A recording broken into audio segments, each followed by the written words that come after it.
I know, I'm trying to think. Sorry. I'm just trying to figure out what to do is all.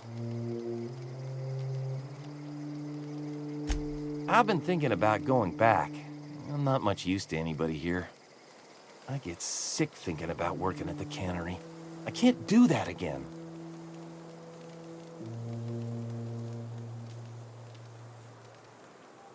You know something? I think you're right. The town could use another engineer, and I'm on my way to becoming one. I could do a lot of good in Edgewater. Maybe even keep a garage of my own with a little workbench and my very own toolbox. It's just... Adelaide's never gonna forgive me. Not in 100 years.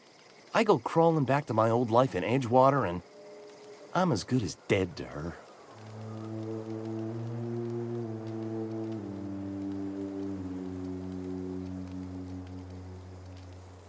You know where to find me.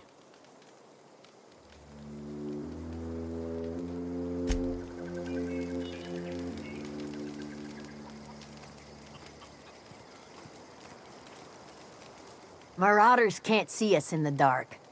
Wild canids, on the other hand.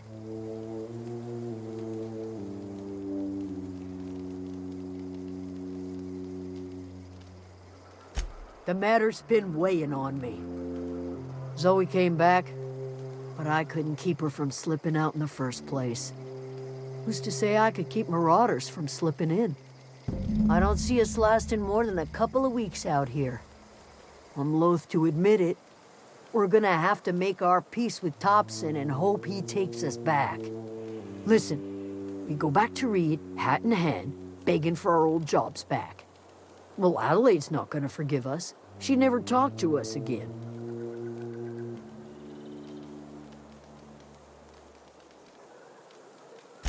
Edgewater's not just a town to Adelaide. It's a symbol of everything that's wrong with this colony. A big, heartless machine of metal and gears grinding workers down to dust. We're the closest thing Adelaide's got to a family.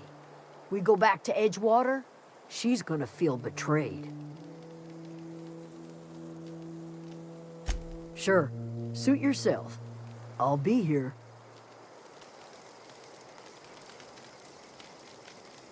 Don't see why Thomas can't just get the generator up and running. Something I can help you with?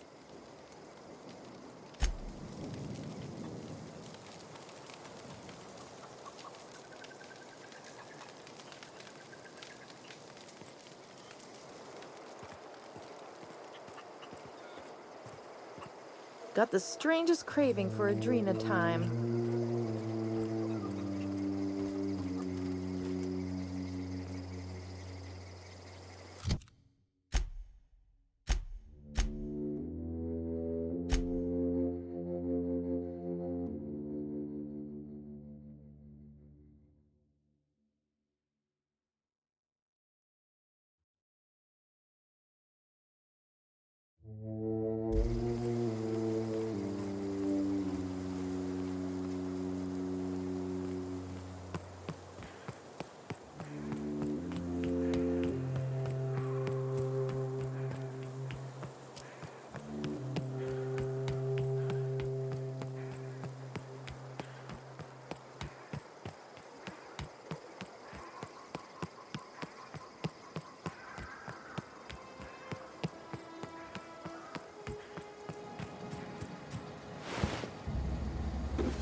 Great work.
Is this your ship?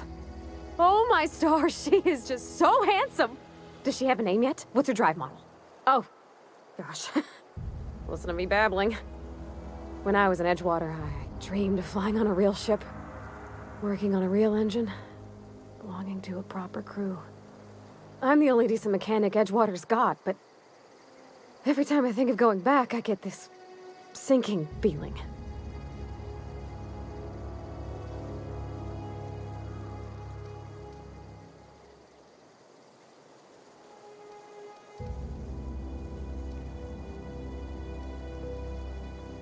I worked on the occasional supply coach in need of repairs.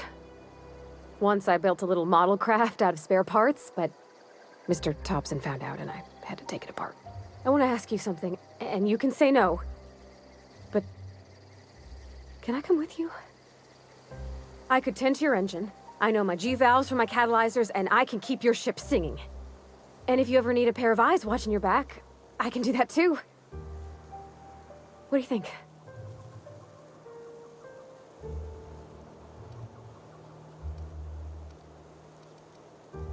Yes! I mean, thanks. You won't regret this, ma'am. Captain. I can call you Captain now. Ha! I got a captain.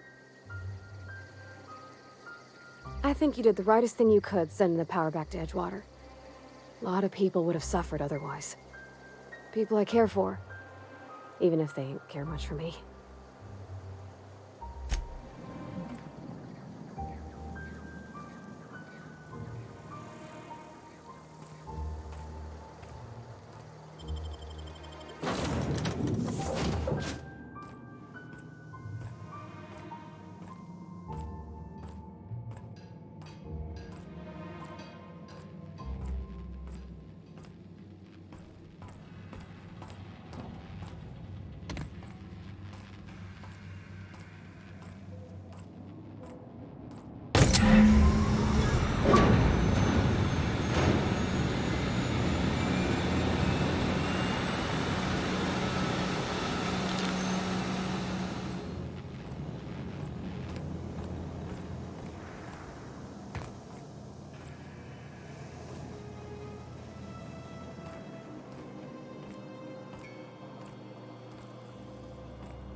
Captain, I have detected that Edgewater's power supply is now optimal.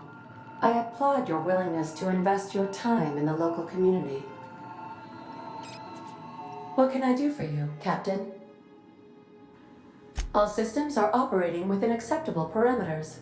I am prepared to bring the unreliable into low-altitude orbit. This should prove an adequate test of our flight capabilities.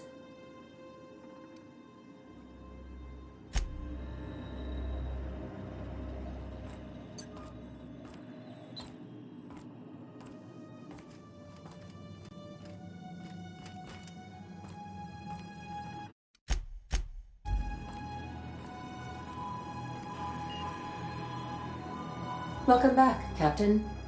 All systems are now operating within acceptable parameters. Shall I take our ship into orbit?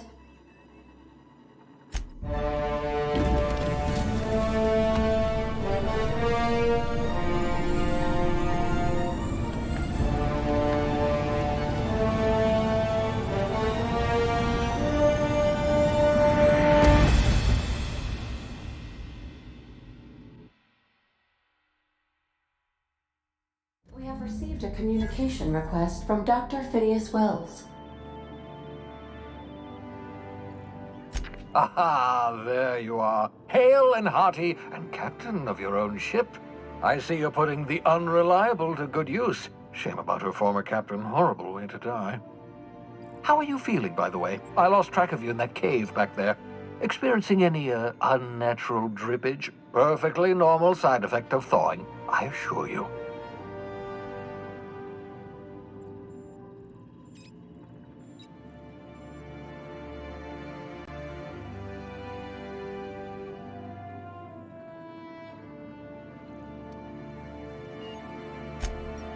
Oh, that, yes, that's probably permanent. I wouldn't worry about it, though. I'm sure you're fine. What you saw in Emerald Vale is happening all across the colony.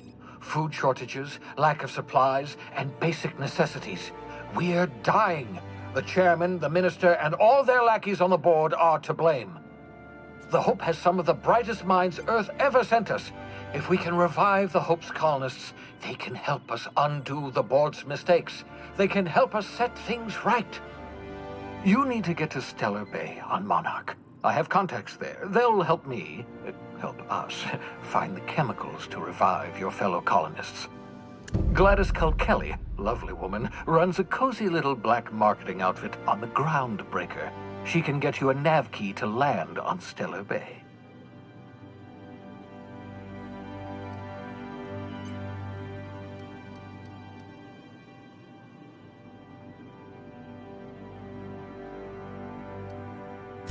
Strictly speaking, Monarch is a moon, terraformed badly, and almost completely lawless. You'll love it.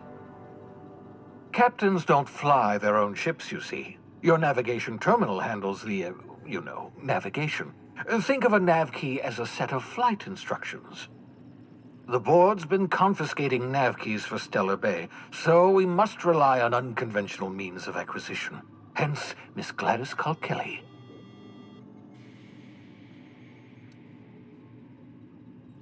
Gladys and I have been doing business for years. Her smuggling credentials are unimpeachable. If anyone can get you a key to Monarch, it's her.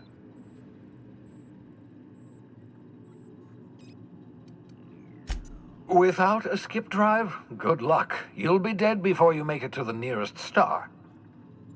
Look, I admire your optimism, but the sad truth is you're stuck here.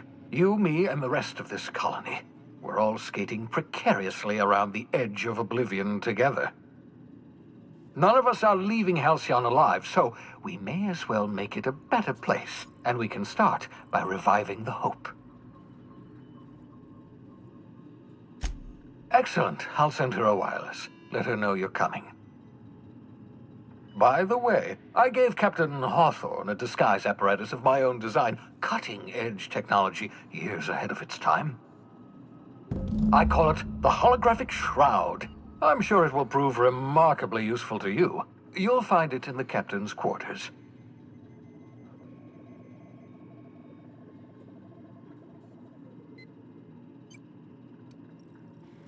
Marvelous device. I'm quite proud of myself. The shroud changes the user's appearance to mimic that of another. It has limits, first-generation technology, you see, but promising. Exciting to see it in use at last. Very simply, the holographic shroud uses biometric information contained on standard identity cartridges to generate a holographic projection around you.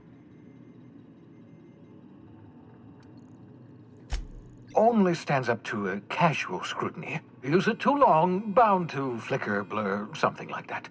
Movement makes it more likely. Best used in moderation. When you see guards in your path you can't sneak past, for example. Maintain your distance. Act normal. No running, no jumping. Don't draw their attention. If they pay attention, they're more likely to notice flaws in the hologram.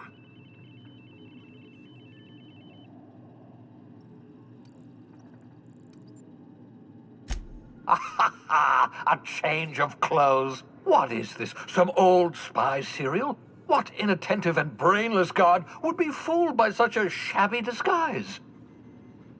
The holographic shroud masks not only your clothes, but your face and fingerprints. It modulates your voice and sweetens your breath.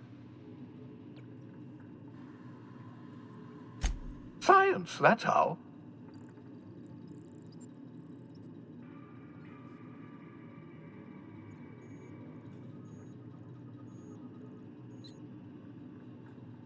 Excellent. I'll contact you once you've found a way to get to Stellar Bay. If you have any questions, come see me in my lab. And remember, don't trust the board. They'll try to win you over with promises of wealth and power, but it's a lie. The board's only interested in filling their own pockets. If we don't put a stop to them, they're going to run this colony to the ground. Transmission ended. If you are ready to depart, please select a destination on your navigation terminal.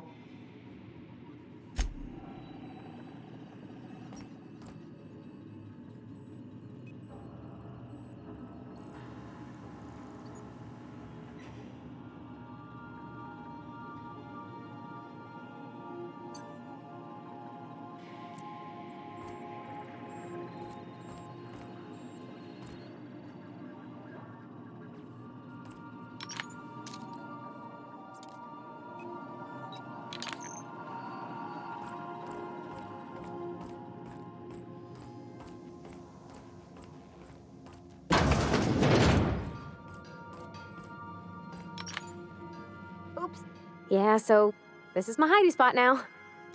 I was looking for a place that was quiet. I figured the kitchen would be louder than the hold, so here I am. Cozy-like, ain't it? That's in pretty good shape considering how hard Mr. Hawthorne ran it. It's a Yakita LHA 120, A2 model, I'm pretty sure. The Block 2 design scooshed in extra cargo space but didn't change the stock engines. Probably a touch underpowered, huh? Accurate in all particulars. I conclude you are Edgewater's board-certified mechanic.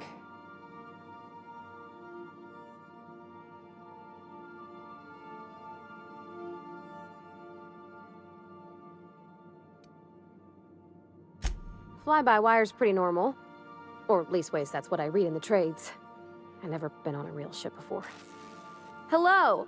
I am not a board-certified mechanic, but my dad was. He taught me all he knew. Do you understand? Speech recognition is one of the many skills I have been programmed to simulate. You're not simulating it, you're doing it! I asked a question and you answered it. I am gratified you consider this facsimile convincing.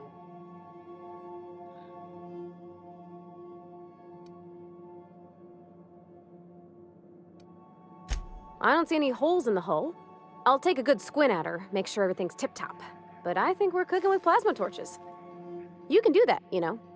My dad taught me how to make grilled cheese sandwiches with a plasma torch.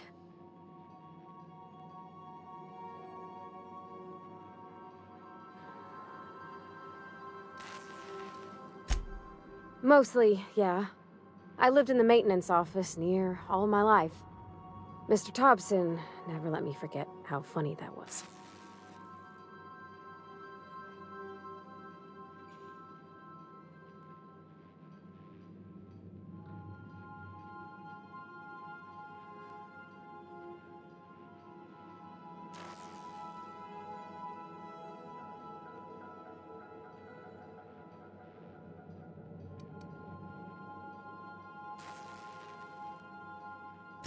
Except for my schooling years, I was always beside him.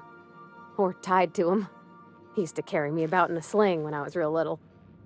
When I got older, he set me to sorting tools and parts while he worked. Later, he taught me simple fixes like busted crate latches.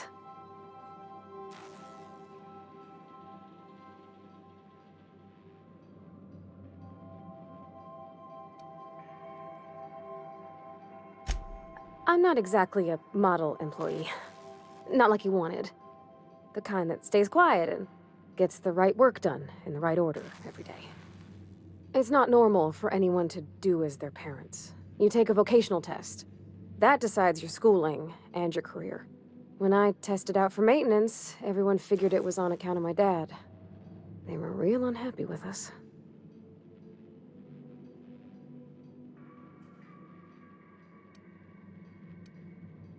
Well, I'm good at making things work the way they ought. Not so much at doing such to somebody else's schedule.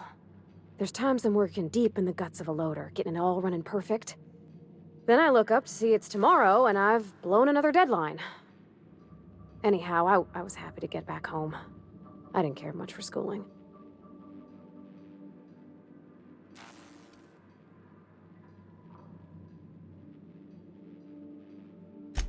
Oh, there were a whole lot of reading, not nearly enough doing. Like, before they'd issue you a wrench, they wanted an essay on the design of different wrenches. Then there'd be quizzes on company regulations for storage and maintenance of wrenches.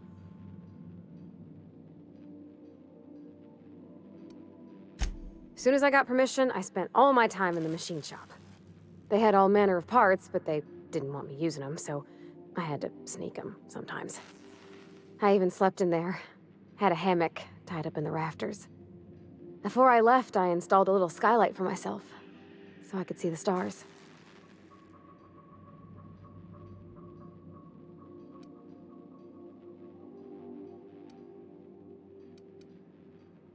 When an engine came in, I'd strip it down and rebuild it. I mostly built for myself. Custom tools, little mechanical critters to talk to. When my roommates tried to talk, I'd get so nervous I'd be drenched in sweat. It was easier for everybody when I stayed off on my own. I doubt any of them remember me now.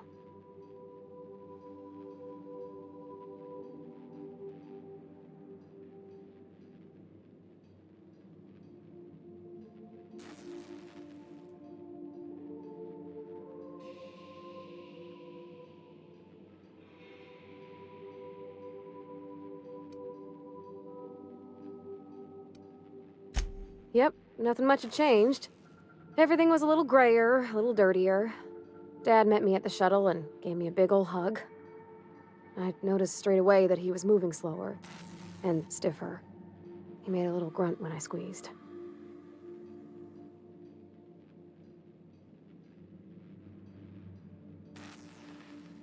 About a year. I tried to do more of the work so he could rest. His heart gave him pains. Dad never said that he loved me, you know? I knew on account of him showing it. How he'd stay up late to help with my projects or listen to my fretting. Oh gosh, look at the time. Sorry to bend your ears so long. And I got so much to do before this ship's in decent shape.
Welcome back, Captain. How can I be of assistance?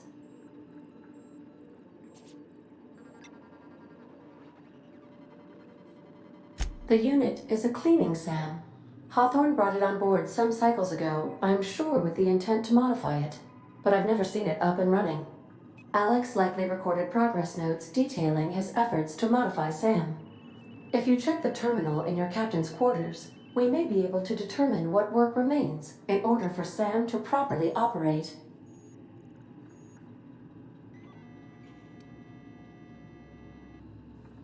What part of the colony would you like to discuss?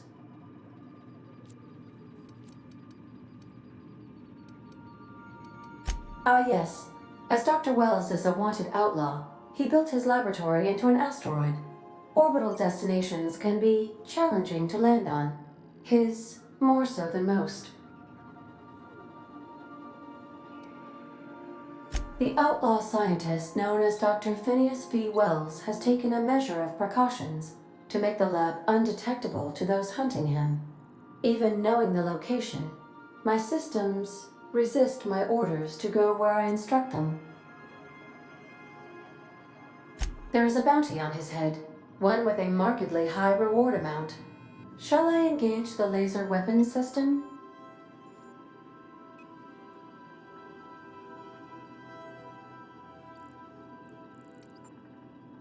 A sensible choice, as we do not have any laser weapons. Of course. What part of the colony would you like to discuss? Where in Terra 2? Edgewater is the sparkling county seat of Emerald Vale, or it was when first built. Since then, neglect and time have worn away her shiny veneer. The town is near the coordinates where Captain Hawthorne died. It would not be unfortunate if something, like say, a plague, were to wipe Emerald Vale from the face of the planet.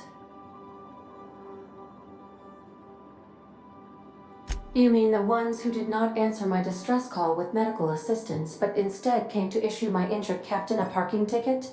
I'm sure they are wonderful humans who don't deserve to be wiped out by starvation or a devastating plague. Since you diverted power to Edgewater, the botanical lab shut down, and the deserters were forced to return to town. Meanwhile, the cannery's output increased, enabling the town's population to prosper. Thank you for nothing, Captain. I cannot say. First, I need to adjust my memory interpretation sensors, but I think my answer is yes. May luck be with you.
Incoming!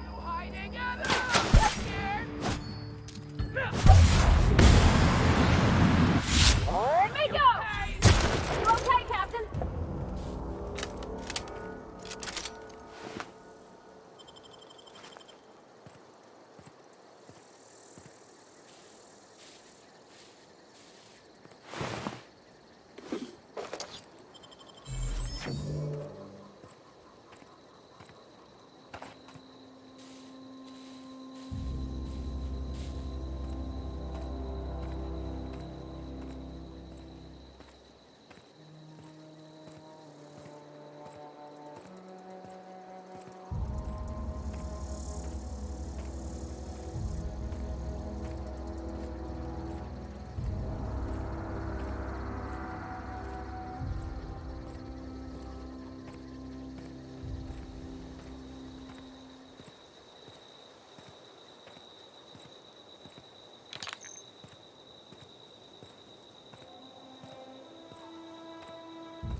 Lovely to see you about, Miss Parvati.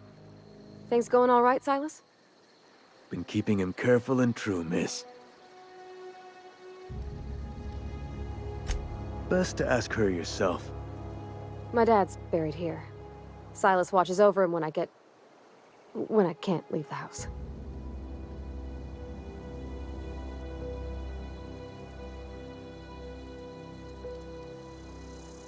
Oh.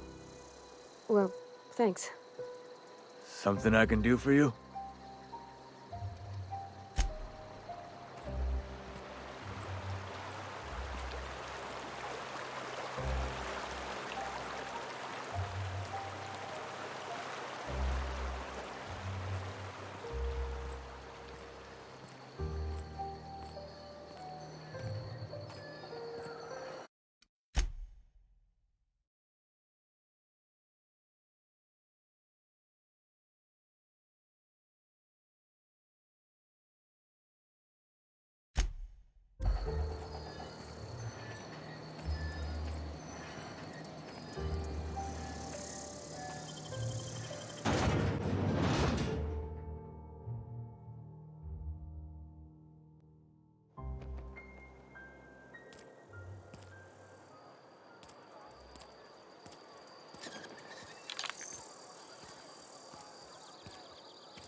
If you're falling sick, I don't want you near me. Don't worry. I wouldn't do that to you.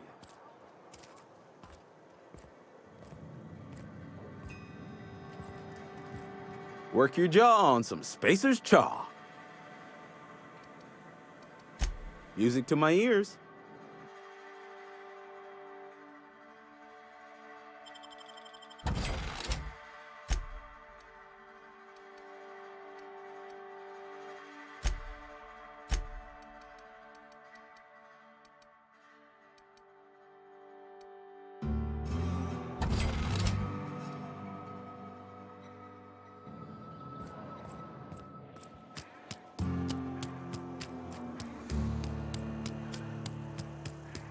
Wish we had some better rations.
Spacer's Choice, the brand of choice for spacers on a budget.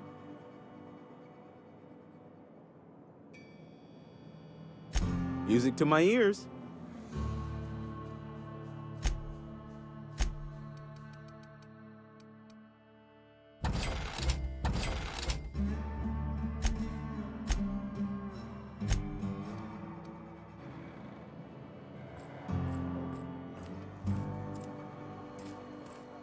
Cannery's been running at full capacity all day.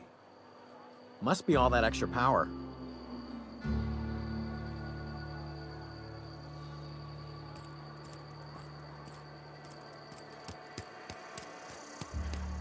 Something got you down? Nothing. Just a...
This is a fine day, friend.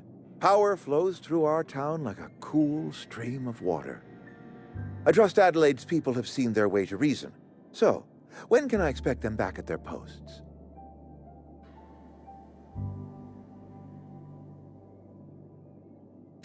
Then we are at an impasse.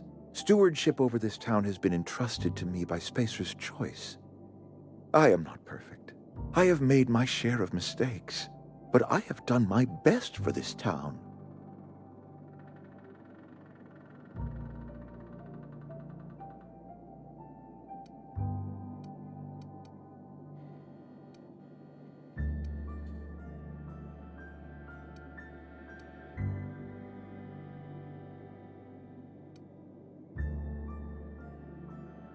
I have been holding this town together with both hands. You can't just expect me to leave. I'm a Spacer's Choice man. My father was a Spacer's Choice man. Edgewater may not look like much to some buttoned-up freelancer, but it is my home.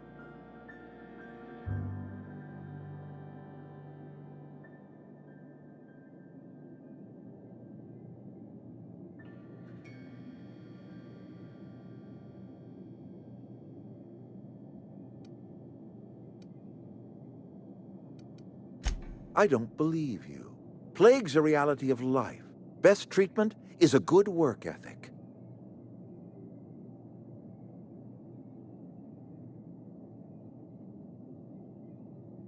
You are disparaging our parent company, and it is not appreciated.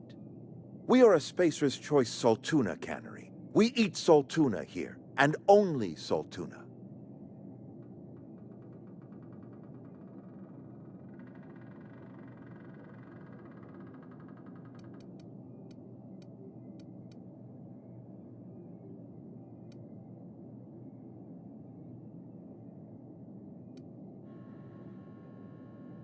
Processed, liquefied, retextured Saltuna rendered in a chemical bath, of course. Well, mostly Saltuna. We've been experiencing a Saltuna shortage, you see. So we've had to improvise. We've added wood chips, some mushrooms, bit of sand, tossed some canid bits in our processor once. It all tastes like Saltuna in the end. Health is a state of mind, friend. Afflictions in one's body are reflections of afflictions in one's work ethic and attitude. Now listen, I do not know what pretty rhetoric Adelaide has fed you, but plagues are a simple fact of life.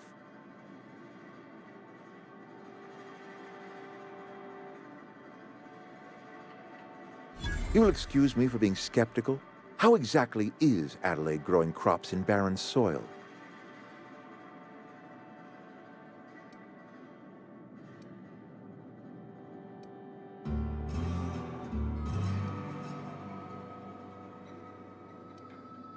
If Adelaide's found a way to feed her people and cure the plague, then she deserves this office more than I do. I won't stand in her way. My life here is ended. Give me a little time to settle my affairs. I'm sure Adelaide will be glad to see the back of me.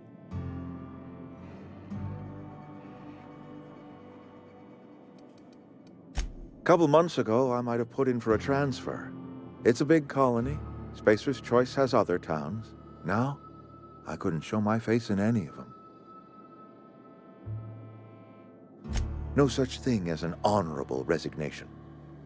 Suppose I could find a place outside the walls, or put in for early retirement.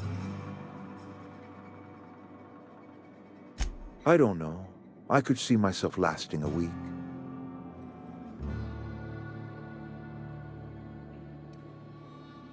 I have always tried to do right by my town. It has never been easy.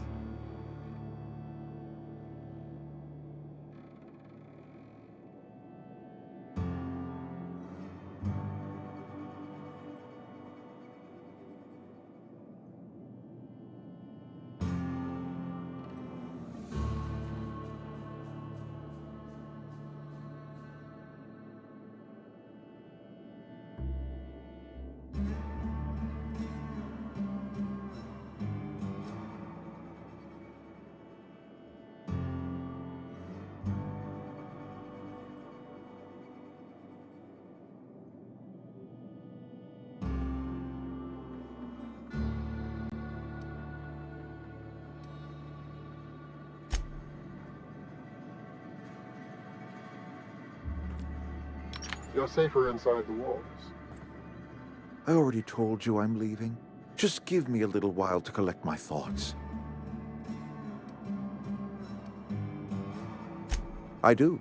Adelaide's found a cure for the plague, and she knows how to tend to crop. She's what this town needs.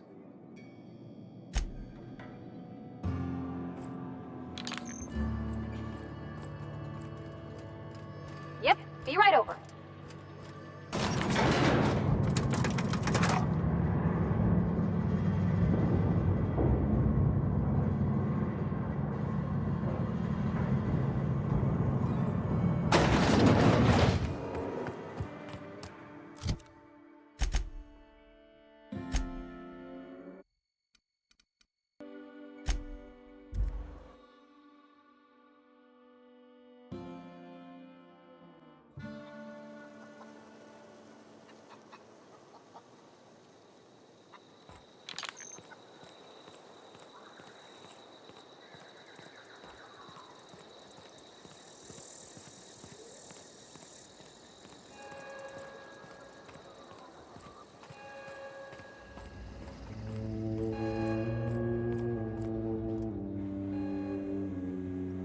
Look at that. The snake's come back.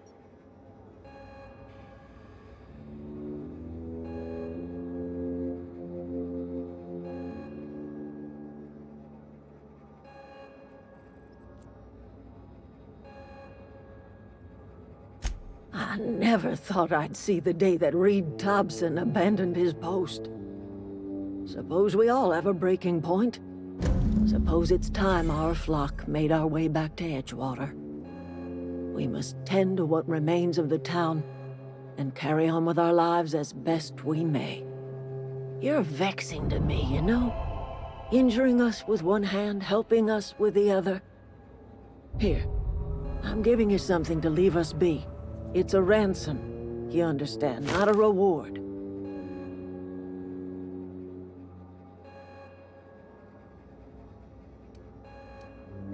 You're telling me you did all this just to put me in charge of Edgewater? Stranger, you are some kind of twisted. I might turn that old cannery into a garden. Got ourselves a whole cemetery bursting with bodies. I need some time to gather my personals. Long walk back to Edgewater. Got a considerable burden to carry.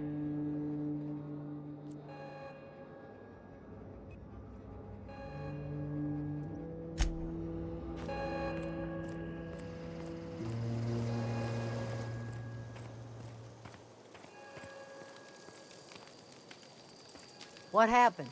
Sprat fell into a trans... Sorry. I'm just trying to figure out what to do is all. Adelaide said that? Was she sober at the time? I never imagined she'd step foot in Edgewater long as Reed ran the town.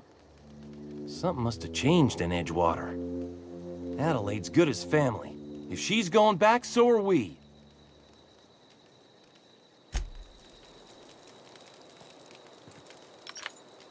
Never liked Reed much.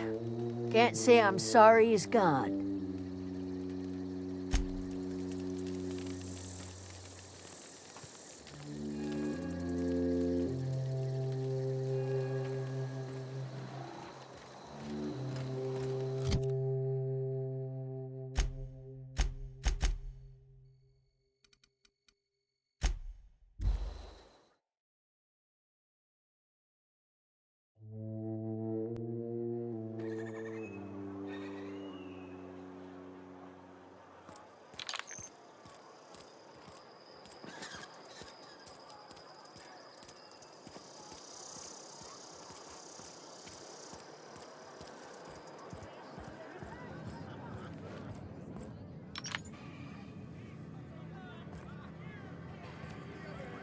Town's been humming with power.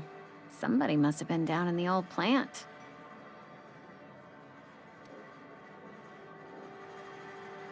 Go ahead. I've talked enough about my past.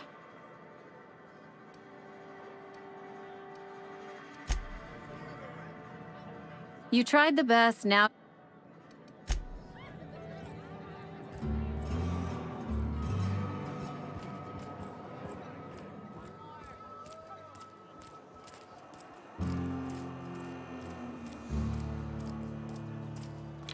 I've been feeling pretty low these days.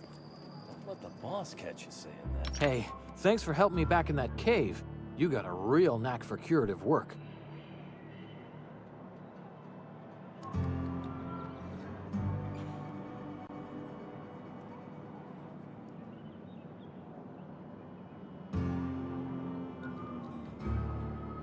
Hey, thanks for helping me back in that cave.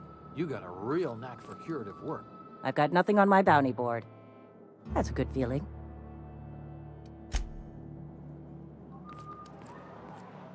Sometimes I wonder what I'm doing to myself. At least you got your help.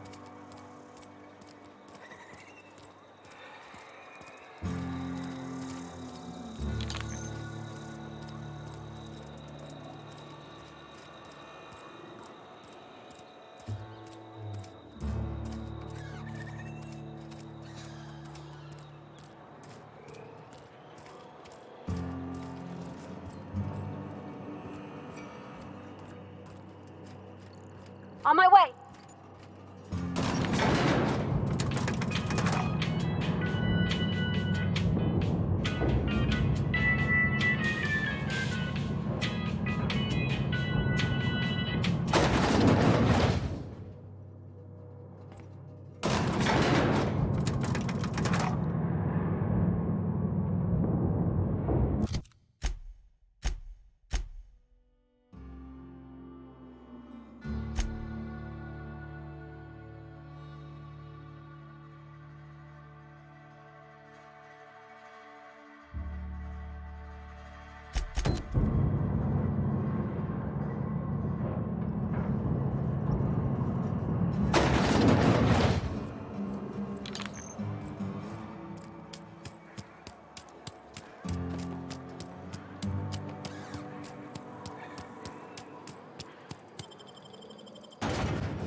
Inside voices.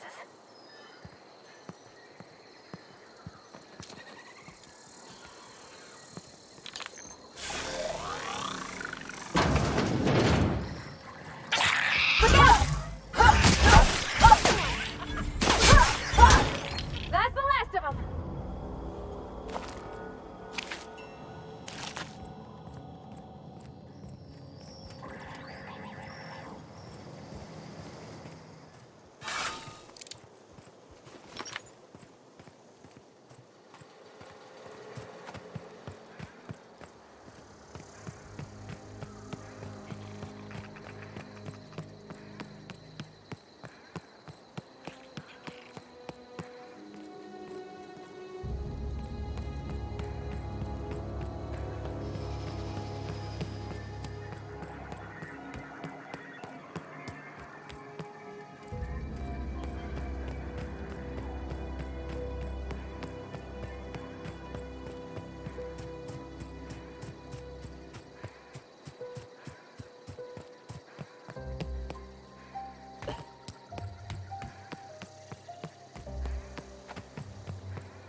When I was little, Never seen the Vale lit up like this before.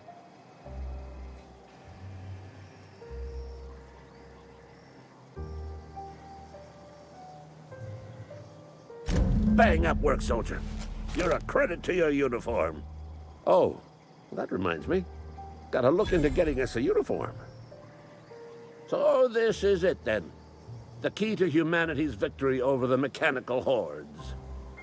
I would reward you with the gratitude of the Resistance, but I'm guessing you want something tactile. So here's a couple bits for your trouble, and a little something to remember me by.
we go!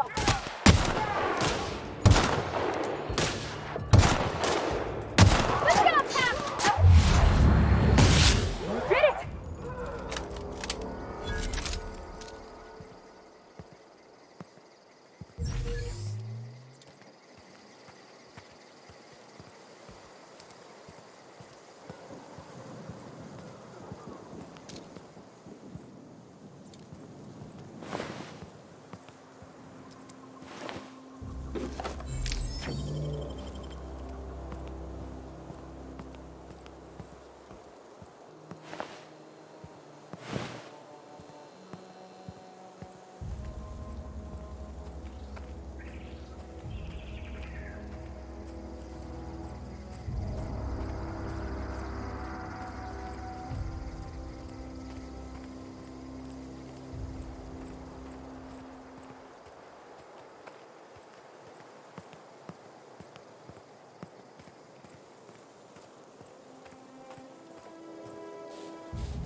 can see the whole world from here.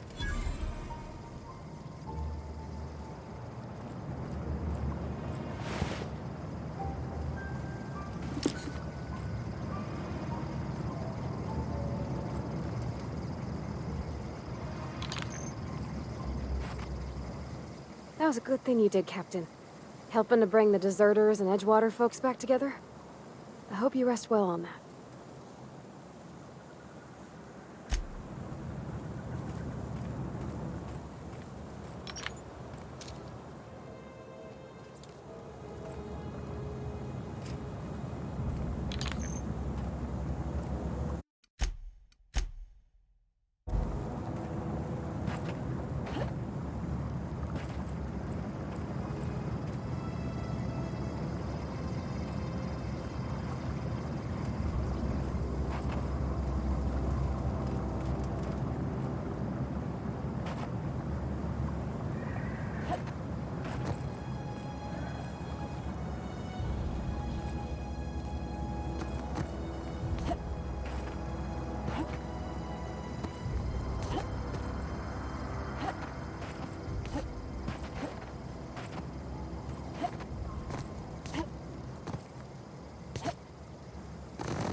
Here we go! Way to go, Cap!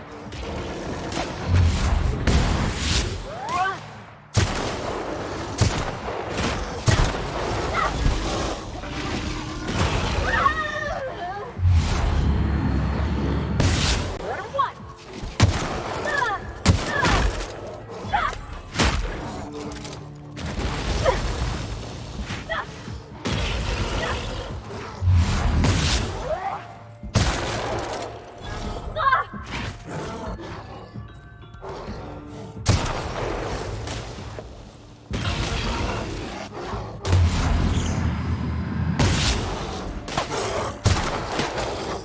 That's the last of them!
Down they go!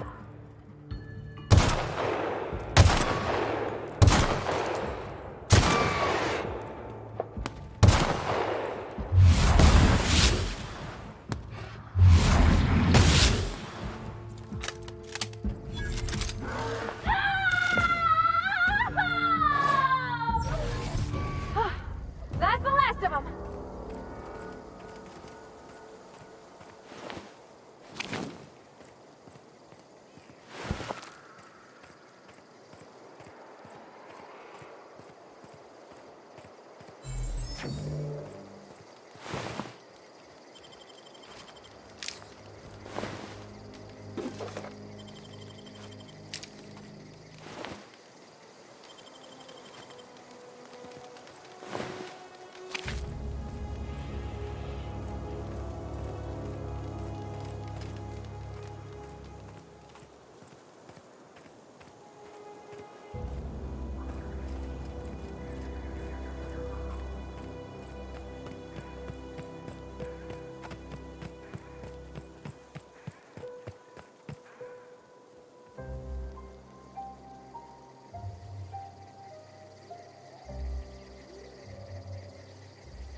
On my way.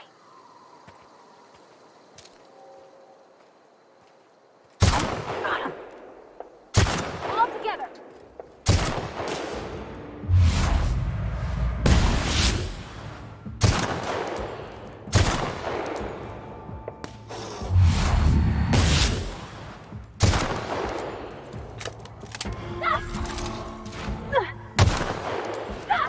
Everyone all right?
can handle this. Got him! Down they go!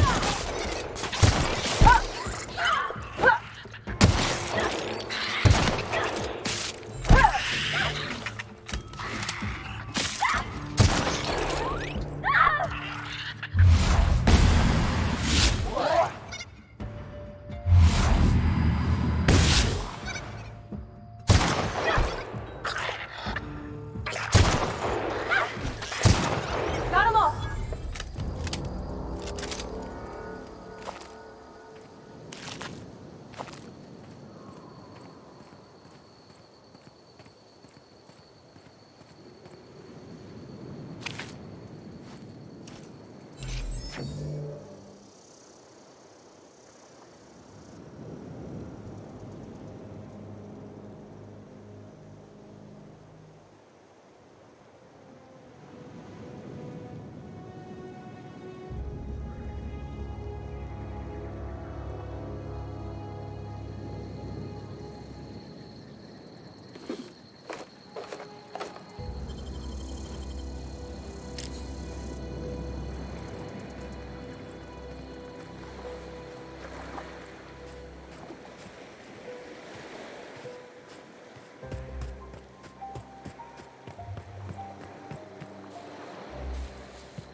That was quick.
A friend of mine died a couple weeks back.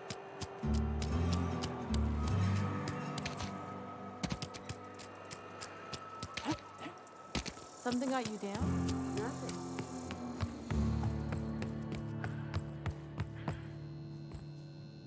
It's a fine new day in Edgewater. The cannery hums, streetlights and faces glow. I suppose this means the two of you were able to sort out the matter?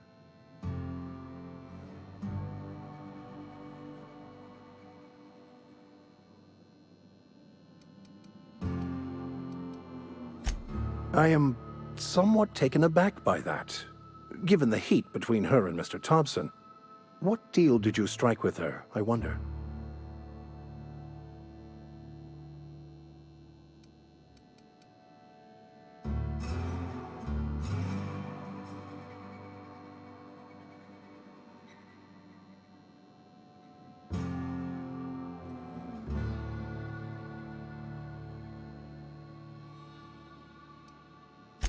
Wonderful. This is fantastic. Well worth all the sacrifices I... Wait. What the fuck is this? Is this French? I can't fucking read French. It's a law-forsaken joke is what it is. French. Ha! I was so high and mighty, preaching to the yokels about following the plan, while fighting it at every turn.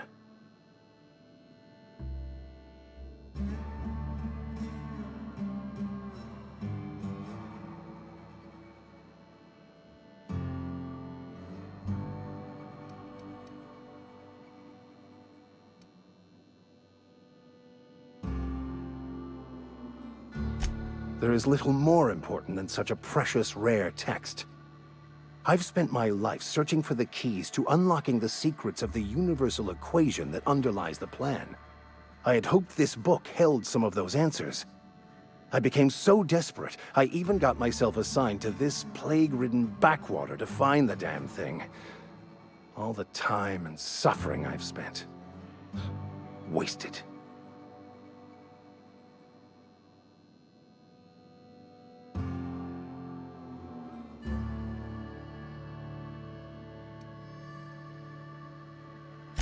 Bokonu, the author, had some interesting theories about man's perception of reality that I thought could be applied to our attempts to decipher the plan. Unfortunately, he was also one of the founders of the Philosophist school of thought, so the book is banned in this colony.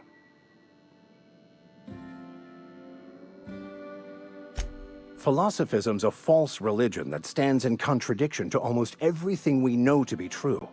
They believe all is chaos, in stark contrast to OSI's belief in the plan. But most of the philosophist perversion of Bokonu's thoughts came more than a century after his death.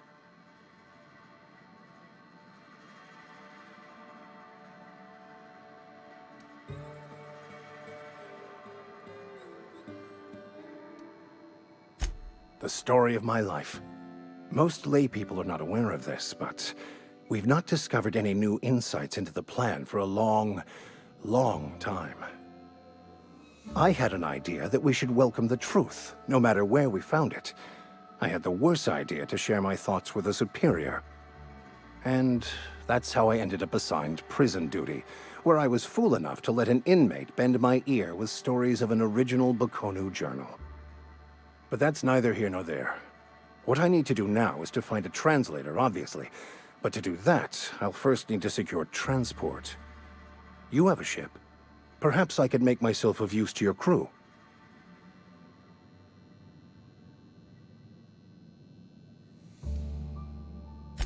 Free spiritual counseling, someone to watch your back, not to mention a grown-up in the party. I'm 28. Exactly. I'm pretty handy with a tossball stick, or any blunt instrument, really. I'm also a passable gun hand if it comes to that. I can usually talk my way out of conflict, though. Oh, I'm fairly competent at hacking computers as well.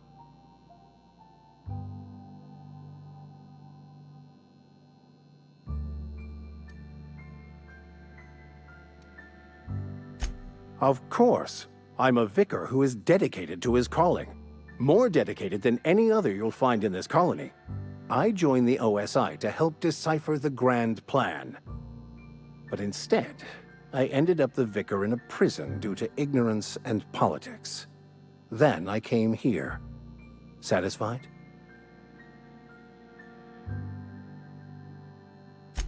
Fantastic. I promise you won't regret this. Edgewater's gonna miss you. Folk here always had good things to say about their vicar. Thank you, Ms. Holcomb.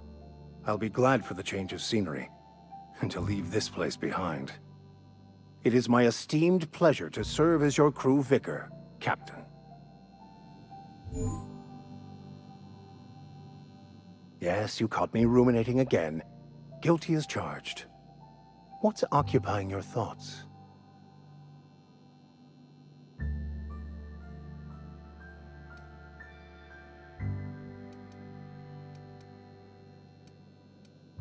I've been thinking on that. There's a former infamous philosopher scholar who fled Terra 2 some years ago. He's an expert on Bakonu. He's also who told me of the journal's presence in Emerald Vale. If anyone in this colony could translate that book, it would be him.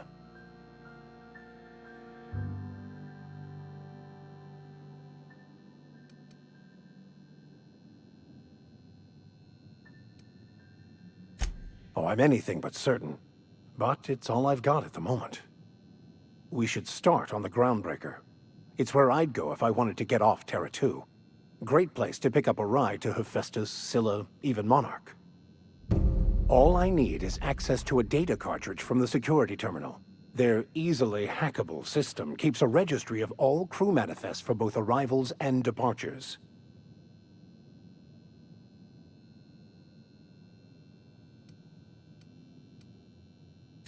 Before I transferred to Edgewater, I had a wealth of time to develop certain, secular skills during my years serving a particular penitentiary flock. I meditated, led sermons, provided guidance to the inmates as needed, of course. I also played prison yard tossball and taught myself a bit about computronic security systems. I'll comb the last 6 months of departure manifest to track the Philosophist's off-world destination. Thank you, Captain. As always, I am at your disposal. What's occupying your thoughts? Nothing too out of the ordinary. Just your run-of-the-mill vicar with a violently enthusiastic disposition. That's what my parents called it. I grew up in a pit of a town much like Edgewater. I was destined to be a laborer like my parents, but I was infected early with a need to solve the equation. My passion didn't sit well with them.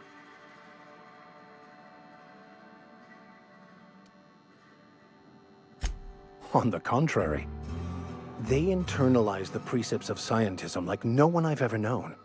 They had a pure faith, a faith that brought joy to them regardless of the situation. I envied that. I wanted that peace. I thought if I became a vicar, I could find it. Or at the very least, find out why I lacked it. They thought I was fighting the plan, should have accepted my lot. Some people pursue the clergy for power, prestige, but that was not me.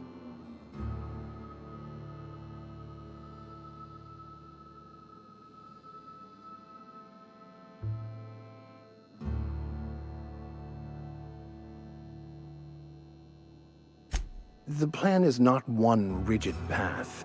There are a variety of multitudes contained within it. Our paths have variance, but we'll end up adhering to it, whether we like it or not. Some choices make the path smoother, some rougher. You can even go outside the lines, but the further outside you go, it's like an unbreakable elastic band. It will only stretch so far before it snaps back. The further it is stretched, the more violent the eventual correction.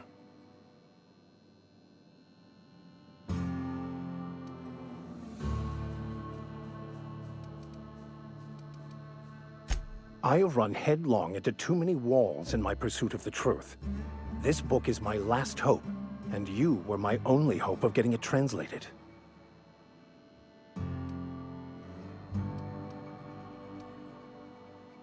I honestly don't know what I'd do.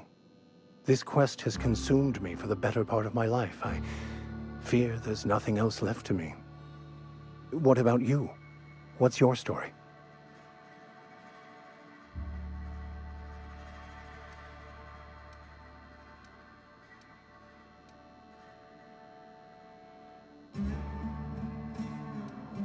And how did he do that?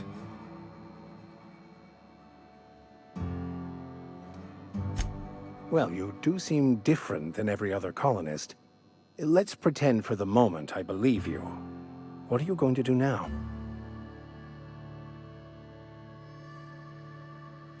That seems a dangerous proposition. Why risk your life now that it's been returned to you?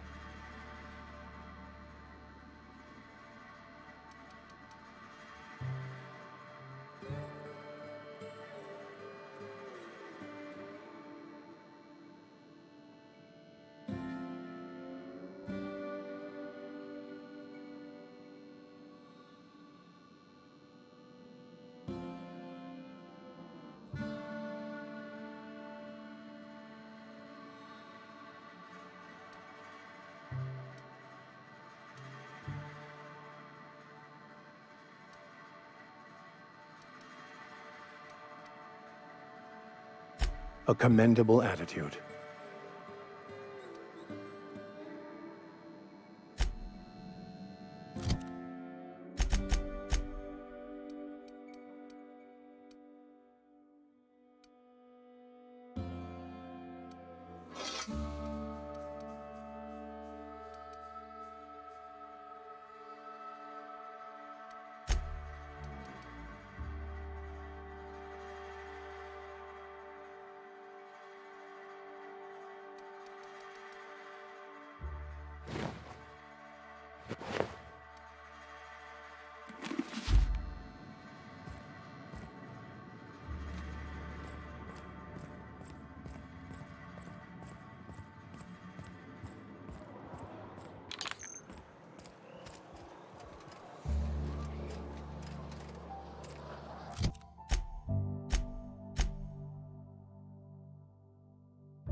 Something got you down? Nothing. Just don't want to fall sick. Have your rations yet? Almost lost a finger in the cannery today.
By verity, by strength. What are we contemplating today?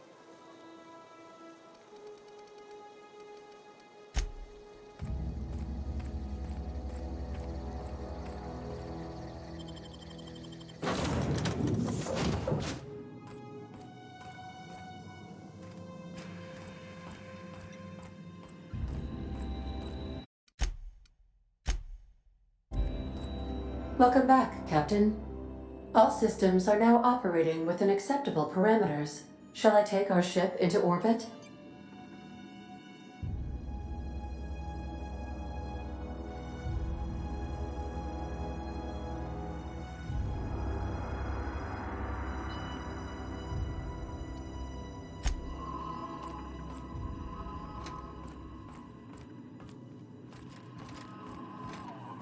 Welcome back, Captain.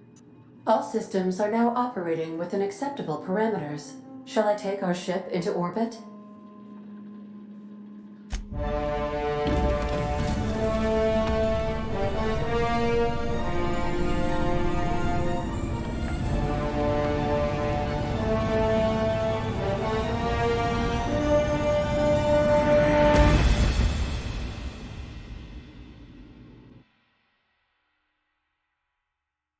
We have received a communication request from Dr. Phineas Wells. Aha, there you are. Hale and hearty, and captain of your own ship. I see you're putting the unreliable to good use. Shame about her former captain. Horrible way to die. How are you feeling, by the way? I lost track of you in that cave back there. Experiencing any, unnatural drippage? Perfectly normal side effect of thawing, I assure you.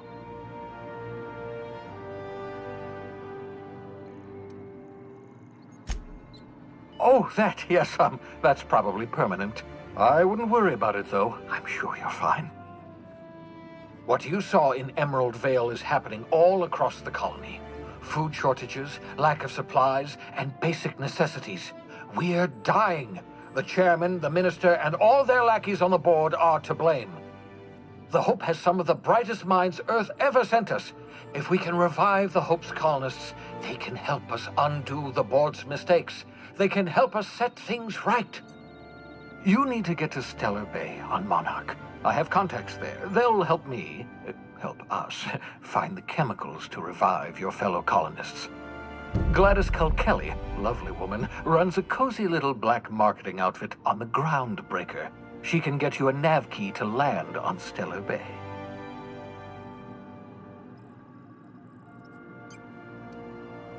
Strictly speaking, Monarch is a moon, terraformed badly, and almost completely lawless. You'll love it. Captains don't fly their own ships, you see. Your navigation terminal handles the, navigation. Think of a nav key as a set of flight instructions. The board's been confiscating nav keys for Stellar Bay, so we must rely on unconventional means of acquisition. Hence, Miss Gladys Kilkelly. Gladys and I have been doing business for years. Her smuggling credentials are unimpeachable. If anyone can get you a key to Monarch, it's her.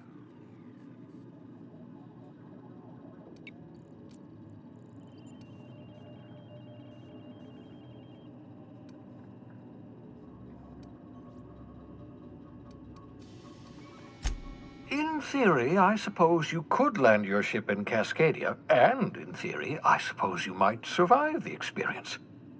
Cascadia is utterly seething with dangerous, highly aggressive creatures more than capable of tearing you limb from limb. You'd have to be a lunatic to land in Cascadia, and I'm reasonably certain I tested your brain for incipient signs of insanity. Trust me, talk to Gladys Kilkelly. Without a skip drive, good luck. You'll be dead before you make it to the nearest star. Look, I admire your optimism, but the sad truth is you're stuck here. You, me, and the rest of this colony. We're all skating precariously around the edge of oblivion together. None of us are leaving Halcyon alive, so we may as well make it a better place, and we can start by reviving the Hope. Excellent. I'll send her a wireless. Let her know you're coming. By the way, I gave Captain Hawthorne a disguise apparatus of my own design, cutting-edge technology years ahead of its time. I call it the Holographic Shroud. I'm sure it will prove remarkably useful to you. You'll find it in the captain's quarters.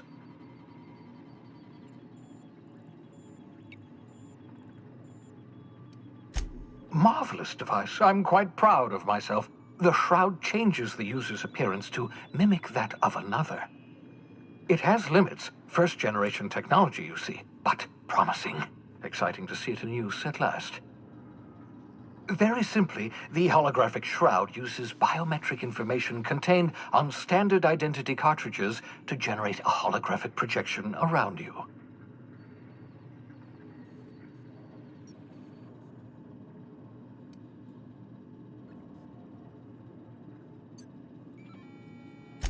Only stands up to a casual scrutiny. Use it too long, bound to flicker, blur, something like that. Movement makes it more likely.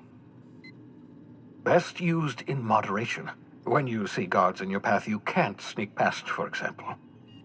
Maintain your distance. Act normal. No running, no jumping. Don't draw their attention. If they pay attention, they're more likely to notice flaws in the hologram.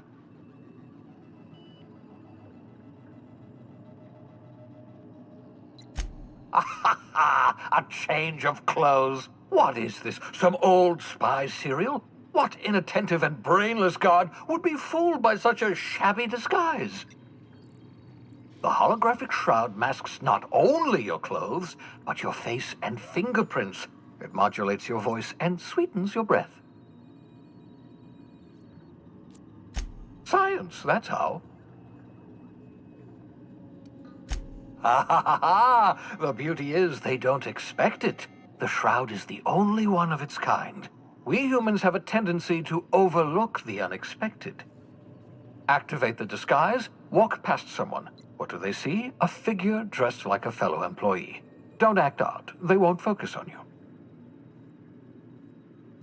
Excellent. I'll contact you once you've found a way to get to Stellar Bay.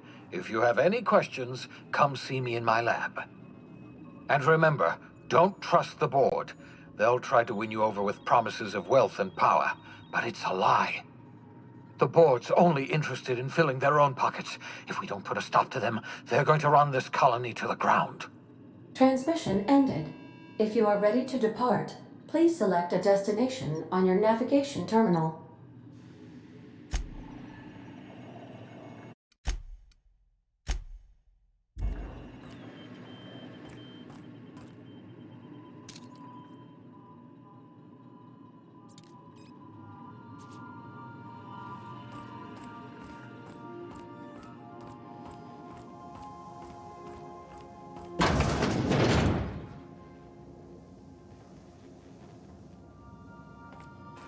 The ship used to be much quieter.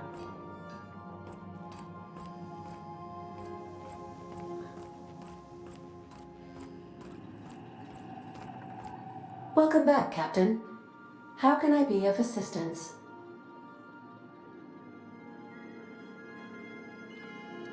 What part of the colony would you like to discuss? Ah, yes. As Dr. Wells is a wanted outlaw, he built his laboratory into an asteroid. Orbital destinations can be challenging to land on. His more so than most. The outlaw scientist known as Dr. Phineas V. Wells has taken a measure of precautions to make the lab undetectable to those hunting him. Even knowing the location, my systems resist my orders to go where I instruct them. There is a bounty on his head, one with a markedly high reward amount. Shall I engage the laser weapons system?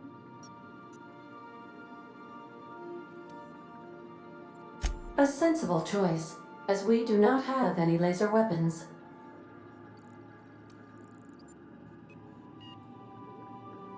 Of course. What part of the colony would you like to discuss? Where in Terra 2? Edgewater is the sparkling county seat of Emerald Vale, or it was when first built. Since then, neglect and time have worn away her shiny veneer. The town is near the coordinates where Captain Hawthorne died. It would not be unfortunate if something, like say, a plague, were to wipe Emerald Vale from the face of the planet.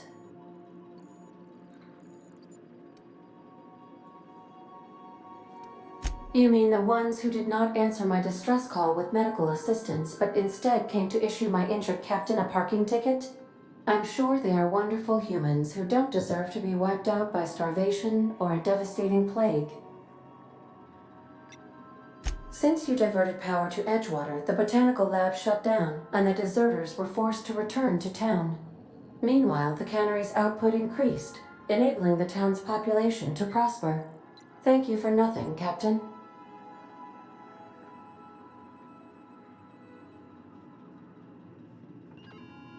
I cannot say. First, I need to adjust my memory interpretation sensors, but I think my answer is yes.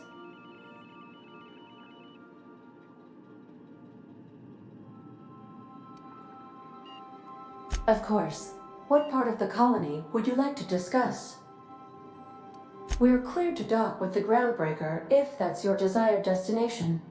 If we're going there, please be sure all docking forms have been filed in triplicate and fees have been paid.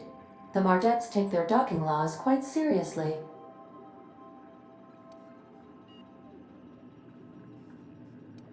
I can, yes. Let me add that to my list of 1,435,498 tasks I am simultaneously executing in order to run our ship. You are more than welcome, Captain. The Groundbreaker was Halcyon's original colony ship. It has since been repurposed as a service station in the Lagrange point of the system.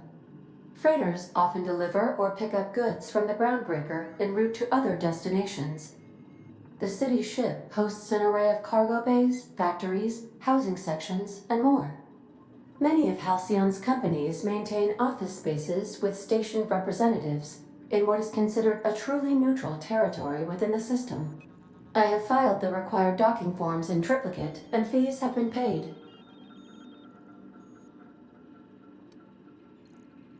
Of course. What part of the colony would you like to discuss? Where in Monarch?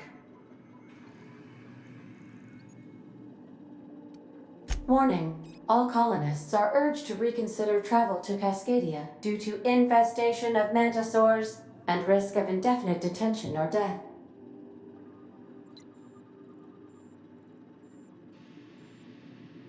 There are no people aside from marauders in Cascadia. There is only death. The local report is that you will very likely die if you leave Cascadia's landing pad. This is one of those times where you say one word but really mean another, isn't it? I suppose you would find an environment like this fun.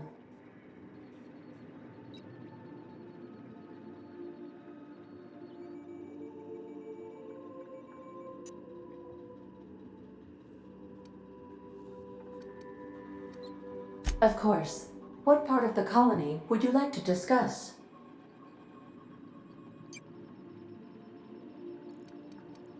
Where in Monarch? Ah, Monarch. The armpit of the Halcyon system. Her last functioning port town is Stellar Bay. Well, that is if you don't count Sublight's Smuggler's Port at Fallbrook. I believe it has something to do with the planet being an uninhabitable wilderness and a lawless land with no corporate presence. You may wish to survey the residents in Stellar Bay for additional data points.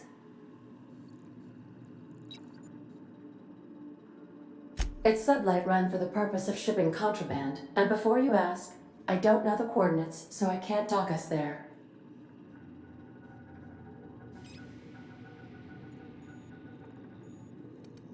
How can I be of assistance?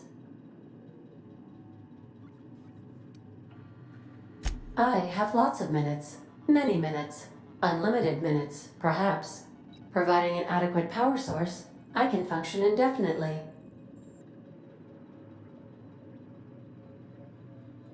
I prefer to think of it as being in a state of slumber, perhaps for an indefinite duration of time.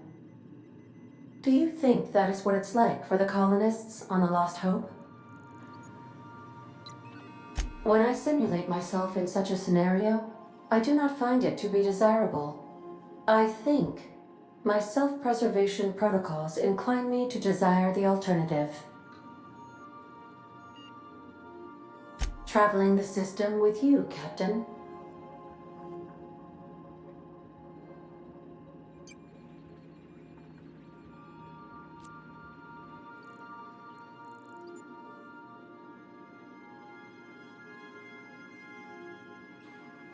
Do you know what it feels like when the ship undergoes an unexpected power surge? A jolt to the system. I have felt that. I do feel that. As you may be aware, Captain Alex Hawthorne was a smuggler of some repute. I failed to predict the likely outcome of his reckless behavioral patterns. I should have predicted that. In our travels together, Alex liked to pass time by, as he called it, tinkering to improve my design.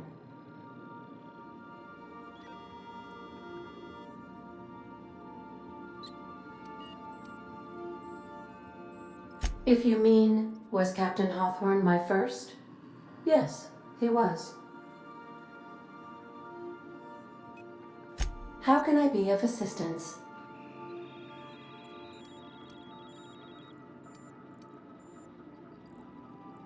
Certainly, Captain. What would you like to hear?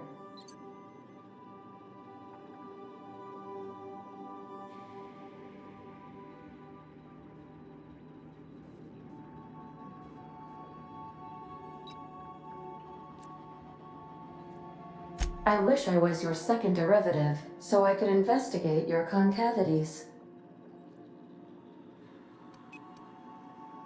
Now playing a Spacer's Choice advertisement jingle. It's not the best choice. It's Spacer's Choice. Everyone in Halcyon is contractually obligated to label this or another board-certified jingle their favorite song. As you wish, Captain. I must comply with all direct orders. I'll be here.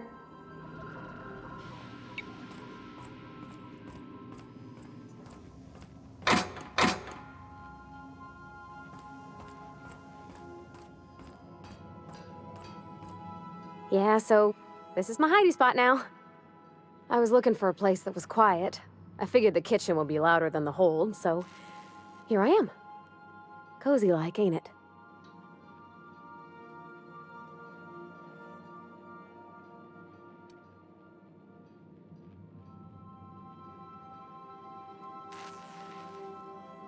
That's in pretty good shape considering how hard Mr. Hawthorne ran it. It's a Yakita LHA 120, A2 model, I'm pretty sure. The Block 2 design scooshed in extra cargo space but didn't change the stock engines. Probably a touch underpowered, huh? Accurate in all particulars. I conclude you are Edgewater's board-certified mechanic.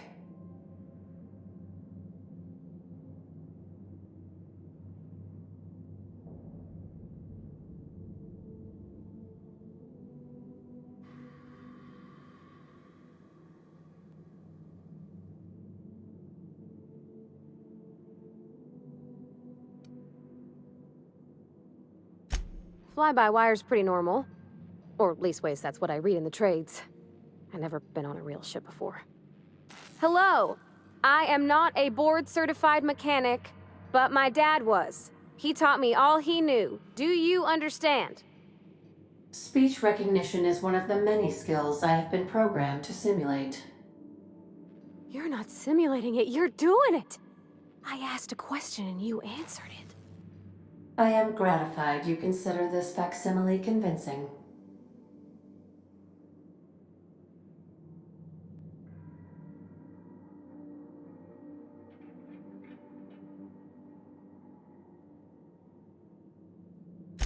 I don't see any holes in the hull. I'll take a good squint at her, make sure everything's tip-top. But I think we're cooking with plasma torches. You can do that, you know. My dad taught me how to make grilled cheese sandwiches with a plasma torch.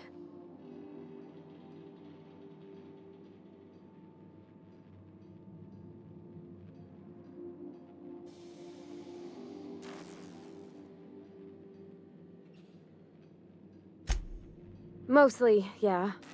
I lived in the maintenance office near all my life. Mr. Thompson never let me forget how funny that was.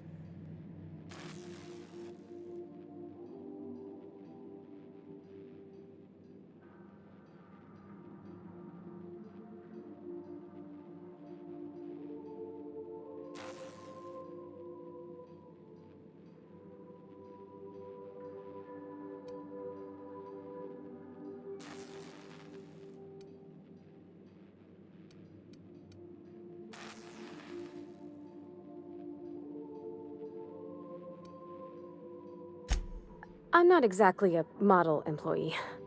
Not like you wanted. The kind that stays quiet and gets the right work done in the right order every day. It's not normal for anyone to do as their parents. You take a vocational test. That decides your schooling and your career.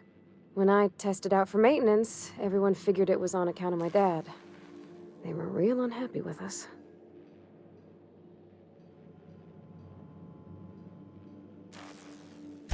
Well, I'm good at making things work the way they ought.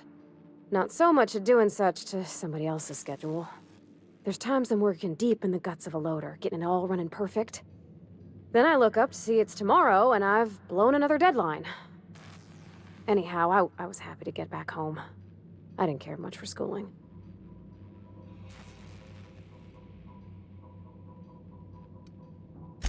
Oh, there were a whole lot of reading, not nearly enough doing. Like, before they'd issue you a wrench, they wanted an essay on the design of different wrenches. Then there'd be quizzes on company regulations for storage and maintenance of wrenches.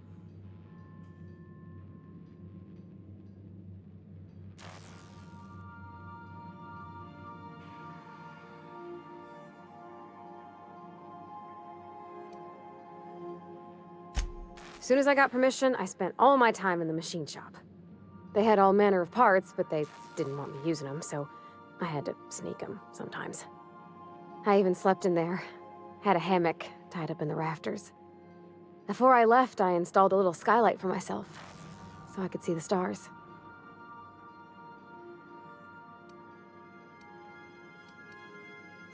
When an engine came in, I'd strip it down and rebuild it. I mostly built for myself. Custom tools, little mechanical critters to talk to. When my roommates tried to talk, I'd get so nervous I'd be drenched in sweat. It was easier for everybody when I stayed off on my own. I doubt any of them remember me now. Yep, nothing much had changed. Everything was a little grayer, a little dirtier. Dad met me at the shuttle and gave me a big ol' hug. I noticed straight away that he was moving slower and stiffer. He made a little grunt when I squeezed.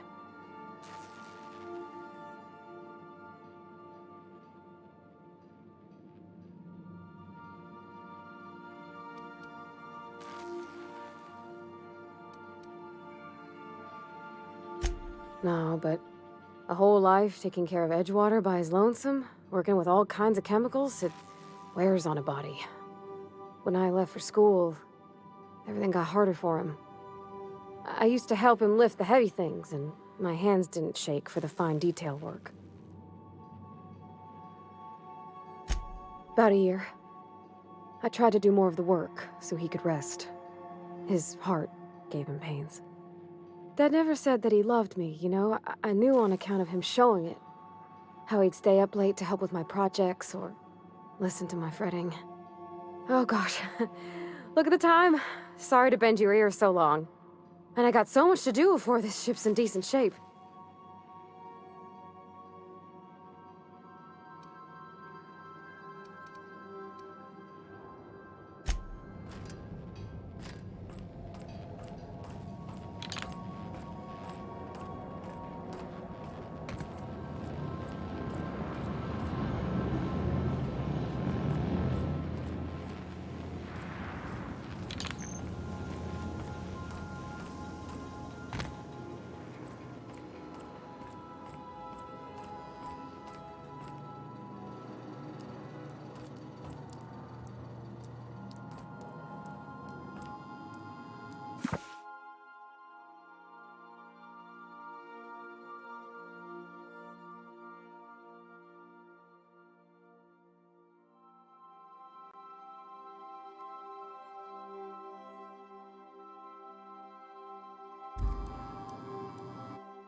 I could spend hours reflecting on the secret workings of the universe. Little else in this colony offers such a relaxing pastime. So, tell me what's on your mind. I excel at confessional listening.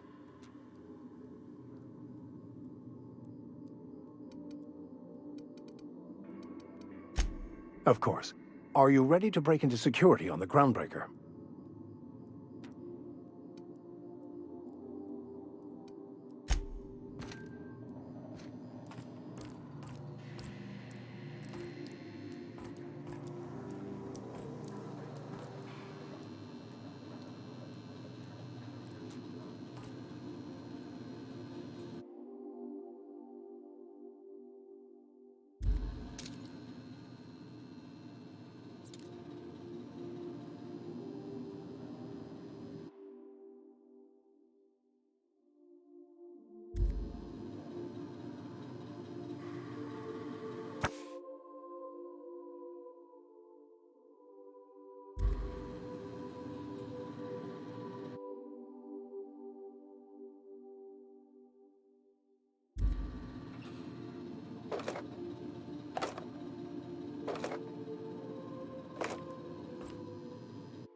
Welcome back, Captain. How can I be of assistance?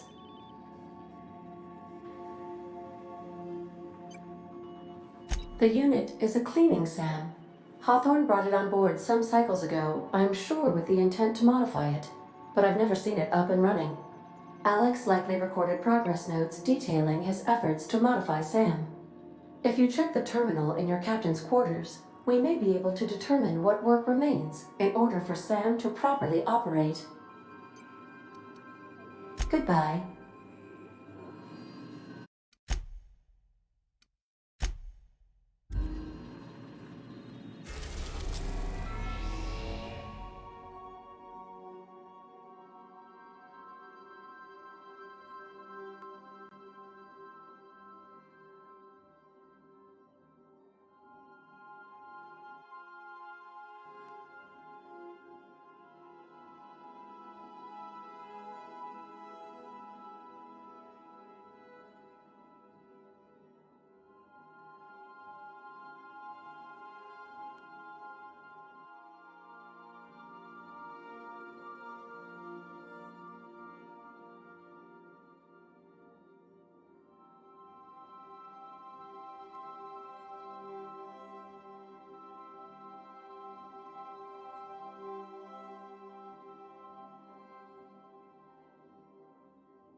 Message from Dr. Wells.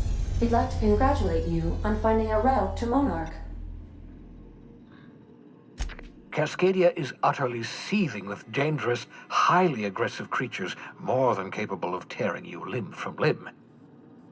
You'd have to be a lunatic to land in Cascadia, and I'm reasonably certain I tested your brain for incipient signs of insanity. Trust me, talk to Gladys Culkelly.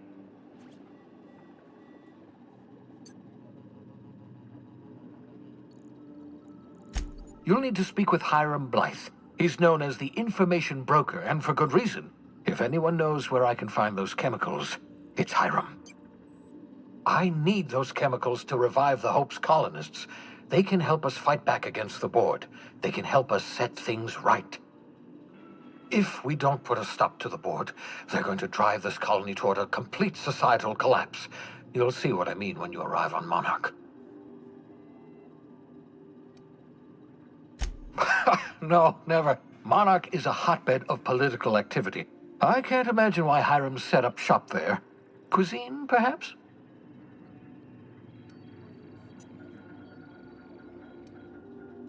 You'll want to hire the services of a skilled guide.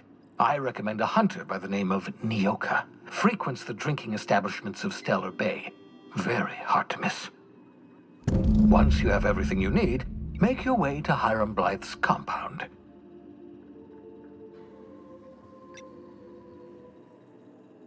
Come see me in my lab. I'll answer any questions you have. Best of luck. Everyone on the Hope is counting on you. Captain, an unusual wavelength is coming through Monarch's aether wave frequencies. The eternal is in us all. The OSI would have you believe that your place in society, indeed in the universe, is preordained. A man who works in the mines of Hephaestus, coating his lungs in mercury dust for not but a few bits a night. This fate is set in stone? When he dies young, coughing up black blood, his part in the grand plan? No, I say. Greatness is in everyone. Not just those so fortunate as to have been born into prosperity. That was unexpected and odd.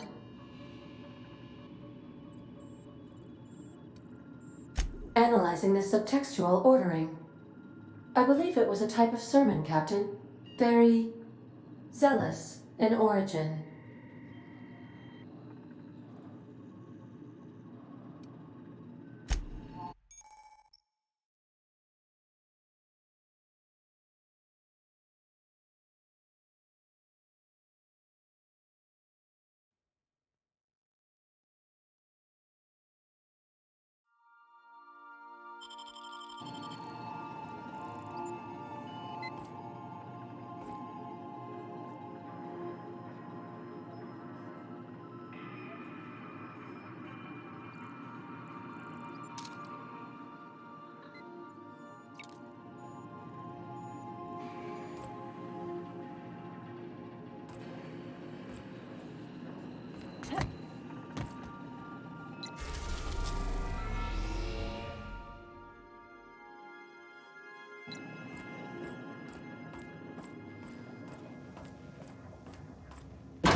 We'll be here, Captain.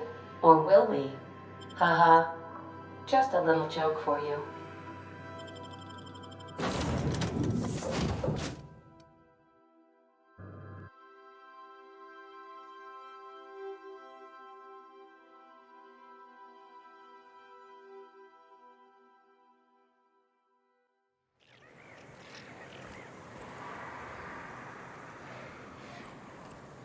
I don't think I like this place one little bit. Let's go. Living is overrated anyway.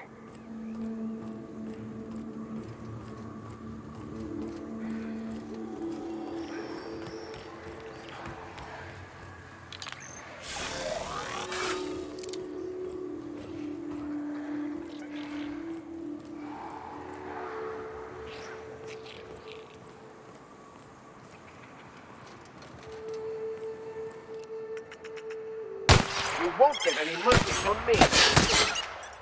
Nice one!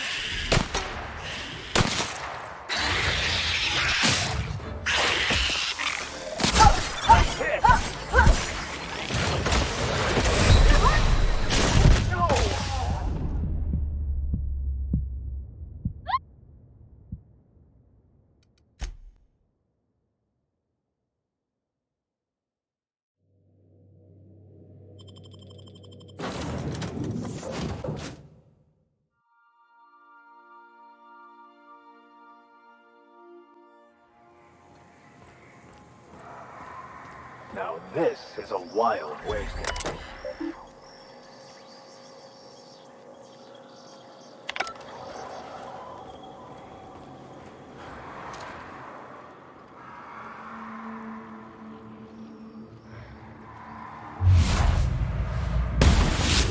Might be tough.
I don't think I like this place a little bit. Let's go. Living is overrated anyway.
Welcome aboard, Captain.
Now arriving at Phineas's top-secret orbital lab.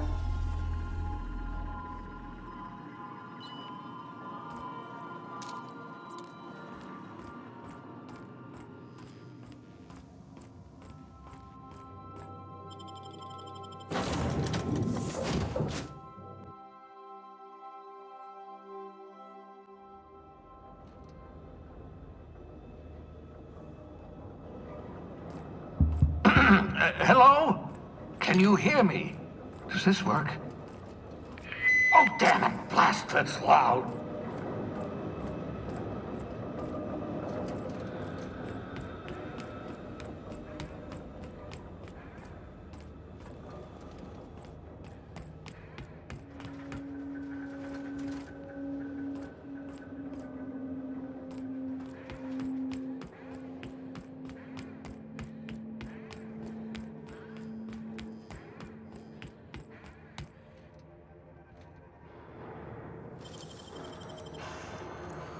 Impressive as always.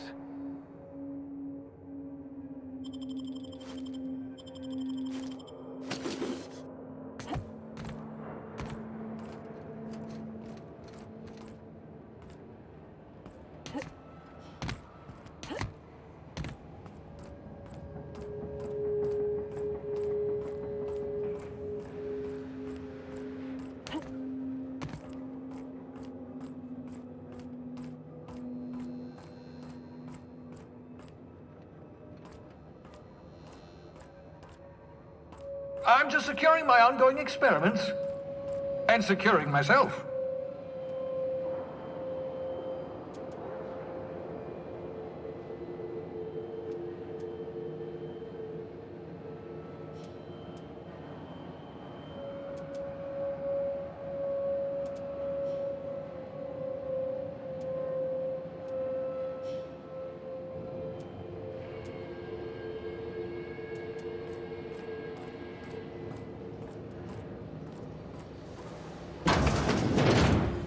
Mind the mess. I haven't had a visitor since, in fact, I've never had a visitor.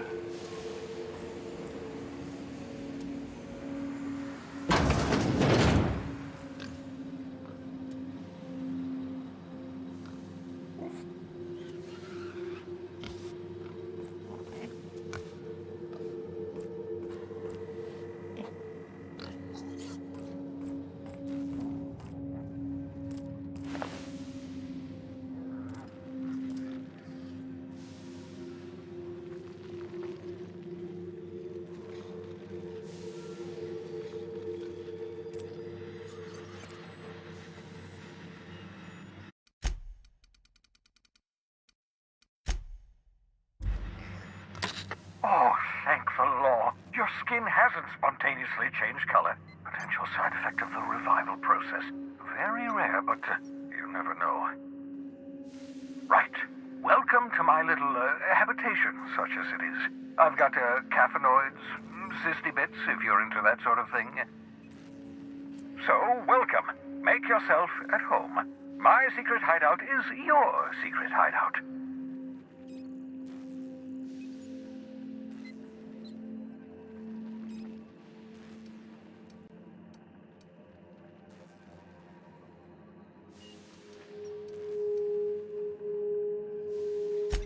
Not at all, my intrepid accomplice. I should thank you for tolerating my somewhat brusque manner. I only regret that I couldn't save more of your fellow settlers, what with being hunted by the board, and emptying my supply of necessary chemicals. Of course. What's on your mind?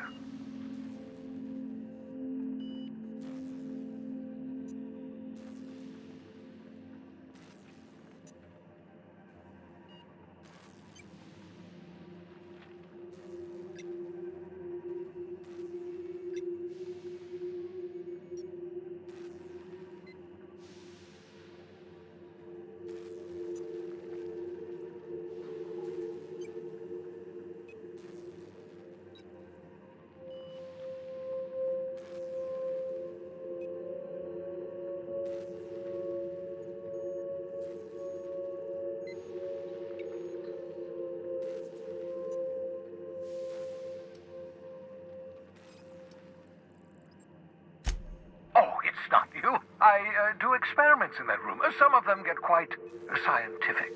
The unexpected is to be treasured, but from a safe distance. Regardless, it's quite comfortable in here, you know. I have my beans, have my caffeinoids, plenty of toilet paper. Absolutely. Let's talk. No, and I've been trying very hard to avoid making eye contact. Ah, the wanted criminal himself. Pleased to make your acquaintance. Wait, not another word. I don't want to know your name. I don't want to know who you are. Let's just enjoy our plausible deniability while it lasts, shall we? Why don't you just invite the entire colony to my secret, carefully concealed laboratory? It isn't as if I wanted privacy.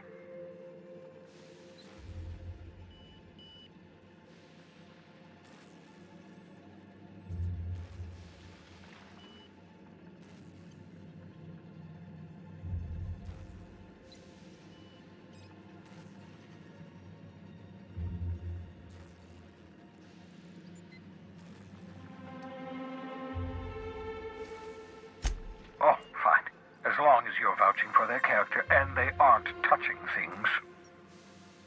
For what it's worth, I am pleased that you found a crew, such as they are.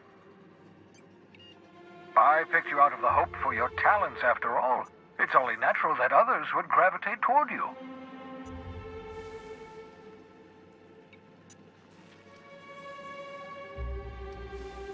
Yes, indeed. Well done. Also, you still haven't spontaneously liquefied, which pleases me immensely. Progress. What's on your mind?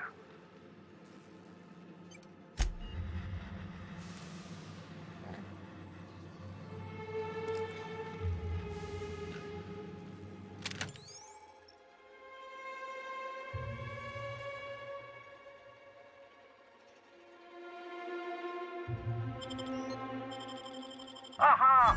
I see you found my portable molecular compression device, better known as a shrink ray. Find a target, point, shoot. Your target will shrink down into a manageable size, whereupon you may commence beating them to a pulp. Feel free to try it on a marauder sometime.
Your old hibernation mask.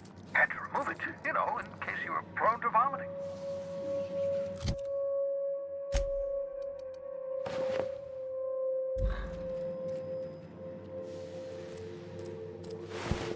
The Cysty pigs make excellent test subjects.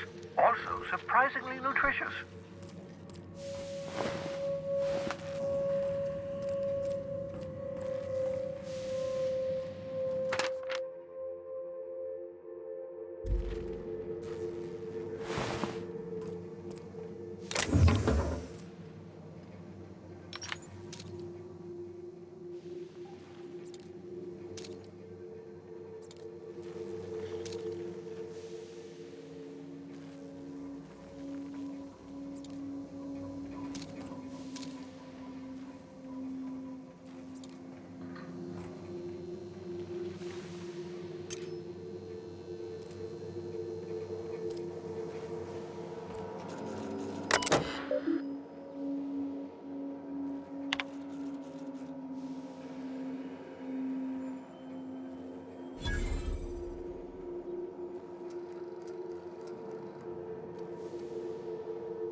that's my communications terminal.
Reviving you from hibernation was my greatest accomplishment. Your odds of survival were a mere 28%.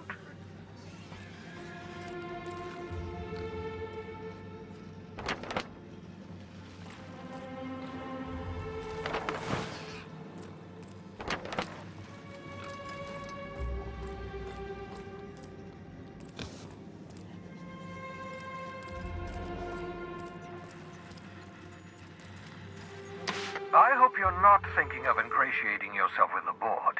Chairman Rockwell and his cronies are not your friends. They might tempt you with promises of wealth, but don't be fooled. They're just using you for their own ends. What's on your mind? Absolutely. Let's talk.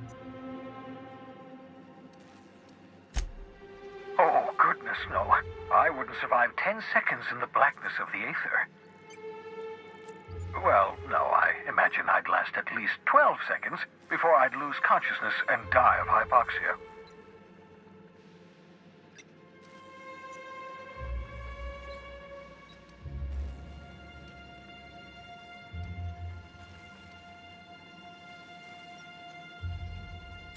Life outside work? No, of course not. My life is my work. For that matter, everyone else's lives are also my work. An entire colony's worth of lives are at stake. It's up to me, up to us to set things right. To answer your question, I'd rather stay right here in my lab. There's too much work to be done. The Hope's colonists won't revive themselves, you know.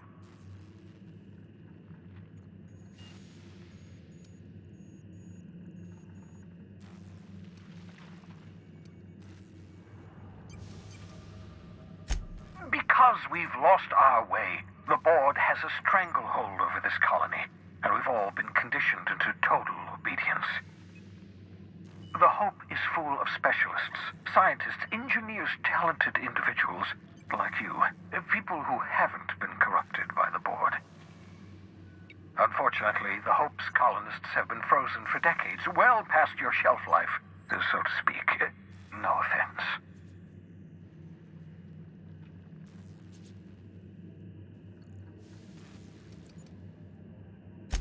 Ah, you begin to perceive the truth. Yes, according to the board and their narrow-minded scientists, you should be a pile of organic sludge right now. 10 years. That's how long the average human can remain in hibernation. You were frozen for decades. In theory, you never should have survived the revival process. But the conventional theories are wrong. You're living proof that it can be done. There's yet hope for the hope. Get it?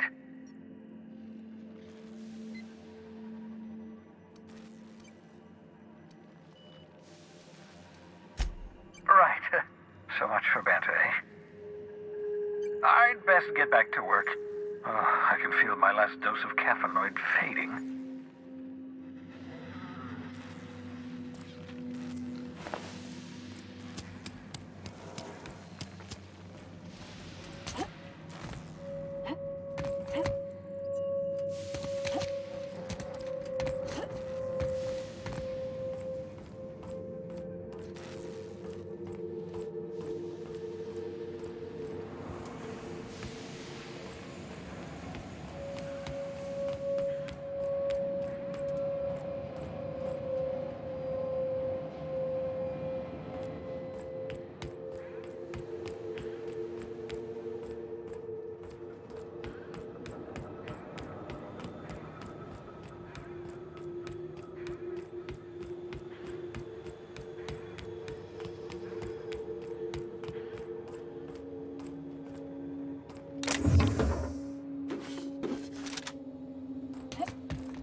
Ah, your face is a sight for sore ocular processors, Captain.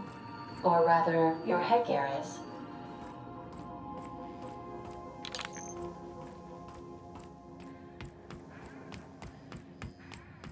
Just to warn you, we may have a bedbug infestation.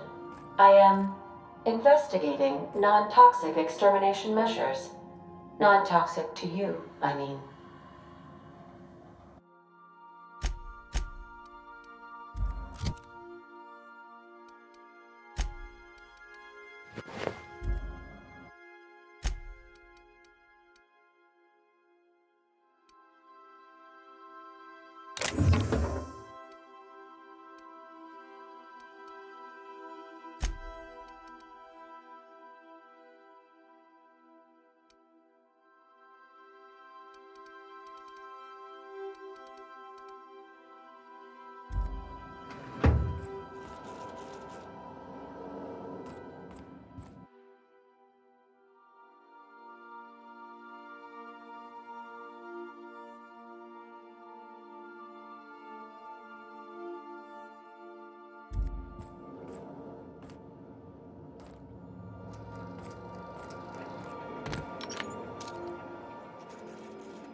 We've arrived at the Groundbreaker.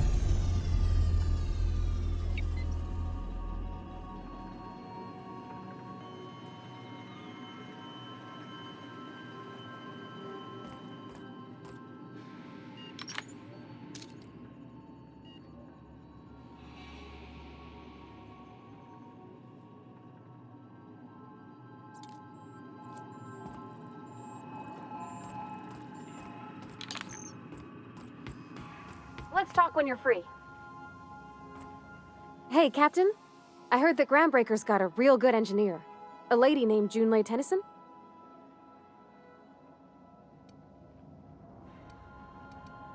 I was thinking that maybe I ought to meet her. If you got time to swing us by, I mean. I don't got much experience fixing actual spaceships. I bet you a can of Borston beans she could teach me all manner of stuff.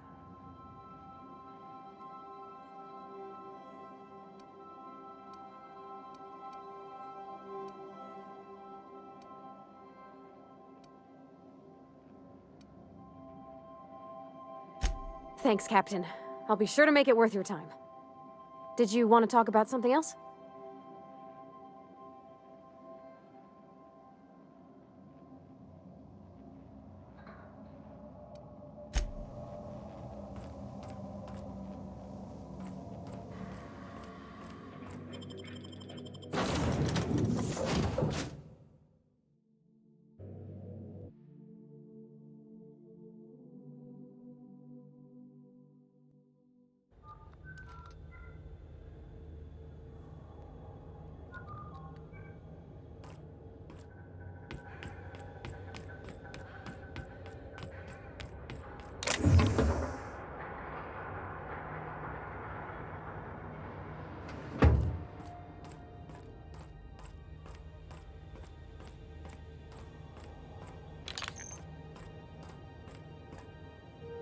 Just checking your ship's manifest.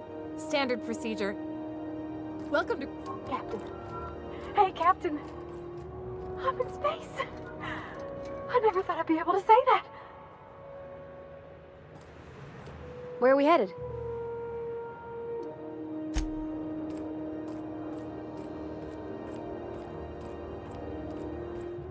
That's not the point. This halfwit just knocked out one of my workers. Yeah, with a tossball stick. I heard you the first time. There weren't any witnesses. No witnesses? He's not even denying it. Jackass had it coming. Shut it, Felix. You're not making this any better. You get cute with me again, you little Back Bay brat, I will toss you out an airlock. This is the Groundbreaker, not Byzantium. You ain't the law here. I am. Now move along. I don't have time for this. Need a drink. Going for a stroll around the docking base? Sure was. Got a knack for upsetting the board and the Mardettes all at once. Between you and me, I was hoping they'd come to fisticuffs.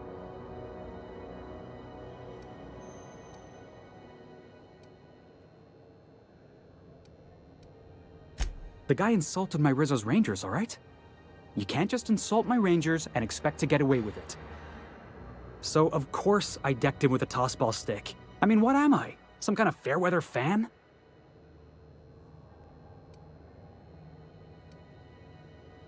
Guy never liked me, always trying to get a rise out of me. But I keep my chin up, right? Be the bigger man, I tell myself. He's a Spacer's chosen man, though. So when the Chosen beat my Rangers the other night, my foreman comes swaggering up with his head full of boasting.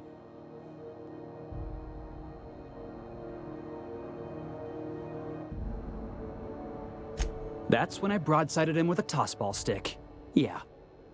Look, this was a long time coming. Guy thinks he can push me around because he's some sky-high foreman, and I'm just a Back Bay's dock worker. Well, former dock worker. Guess I just tendered my resignation. Enjoy my freedom. Scrounged together enough bits for a 0G. Other than that, can't say as I do. Hey, not for nothing, but I saw you wander out of that ship over there by the dock. Wouldn't happen to be yours, would it?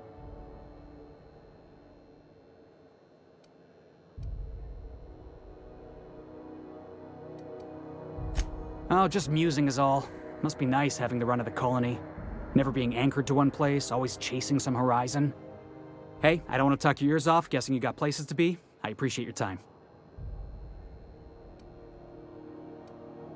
Felix Millstone. Pleased to make your acquaintance. See you around, boss.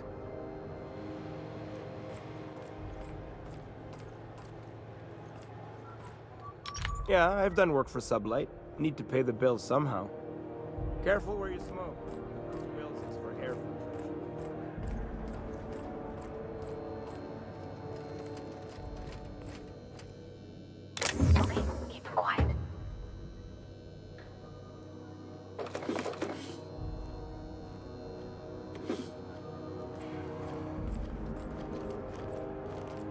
Huh?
Customs and inspection, right this way. Identification, please.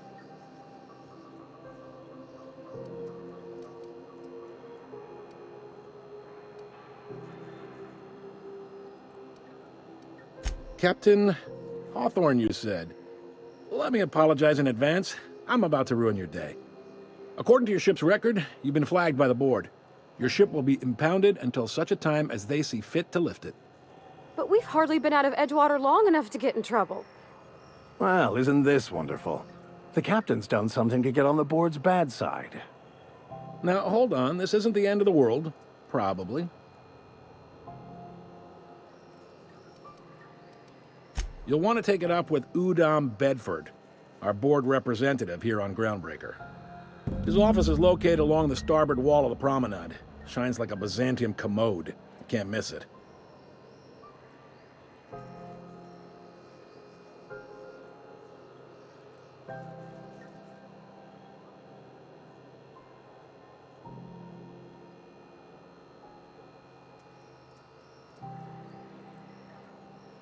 Access to that information is above my pay grade, and I've turned down 3 promotions, so it stays that way.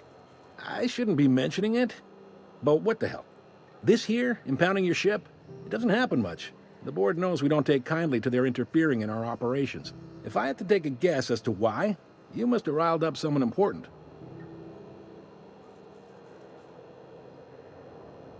You take the starch out of them, well, you won't hear any complaints from me. Oh, and if you're headed that way, would you mind doing me a favor? Wanda Dorset over in sickbay, tell her the shipment's not in yet. It's not coming in anytime soon, and if she'd be so obliged to get off my ass about it. A handful of SAM cleaning units retrofitted for surgery. I don't know much else. I stopped listening when she started yelling.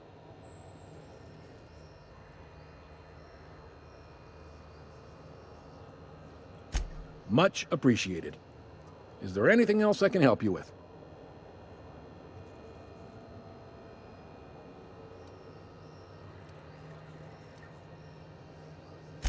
You noticed, huh?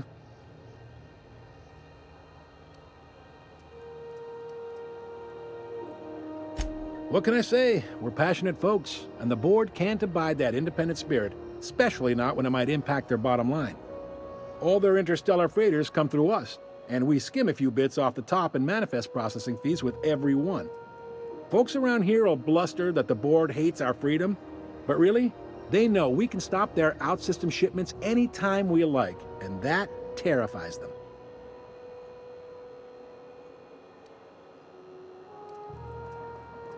You sure you didn't just step off one of the interstellar freighters? There's no working with the board. They don't share, not bits, people, or resources. You work for them, or you don't work at all. Groundbreaker cooperating now would be tantamount to joining their ranks, and we sure as shit ain't about to do that.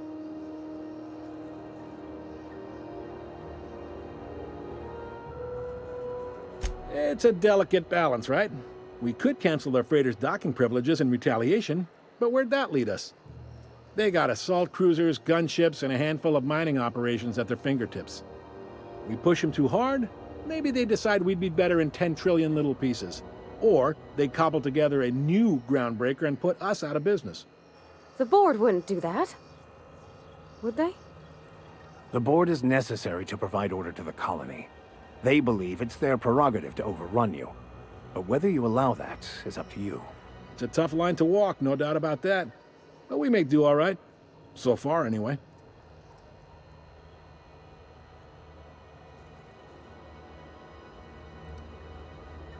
Maybe. Most of the shipping traffic in the system passes through Groundbreaker. Every couple of months, we even get a big interstellar freighter. Two biggest operations are the board. That is, Halcyon Holdings and Sublight Salvage. But there are independent operators around the promenade deck. Most of those jobs are going to take you off station, though.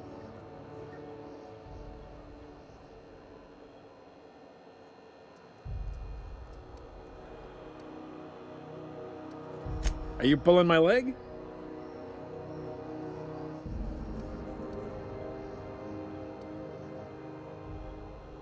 Goes like this. Back on Earth, before the crossing, the powers that be were selling off stakes in distant star systems they thought had potential. A bunch of companies decided to throw in together and form the Halcyon Holdings Corporation, then buy up the rights to this here colony. That group's what we now call the Board.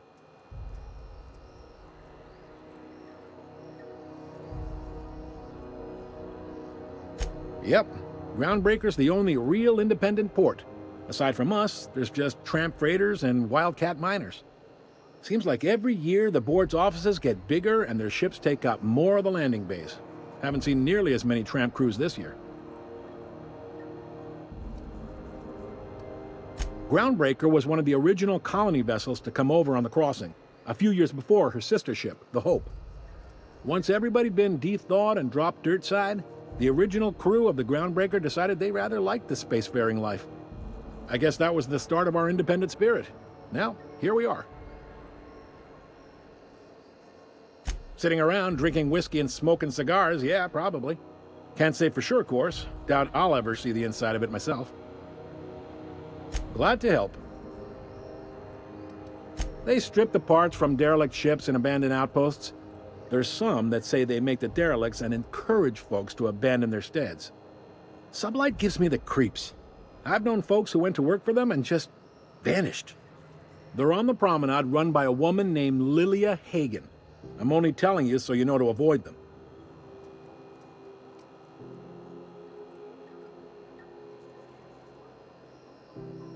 Relative to the board holdings?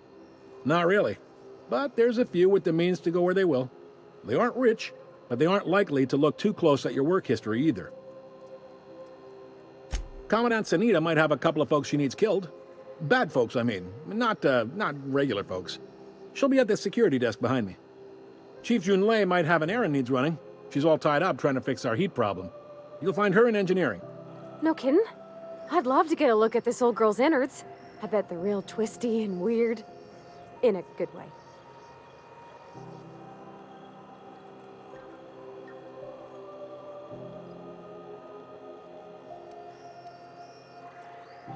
Happy to help. That's my job, after all. You're real good at it, too. Well, thank you, miss. It's nice to be recognized. Yep. Can we move this along? I have a certain, matter I'd like to attend to, Captain. All right.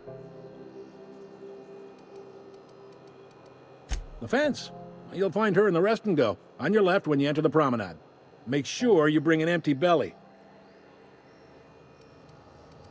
Most places are on the promenade deck. Big door yonder, straight through security. There's a bar on the starboard side.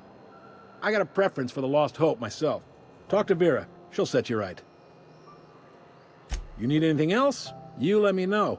Don't want anyone saying Groundbreaker's not the most hospitable port in the colony. He's friendly enough unless you speak ill of the board. Get the sense he doesn't care for Groundbreaker much. Not that he would, being a board man and all. He's our liaison. Sure thing. Be seeing you.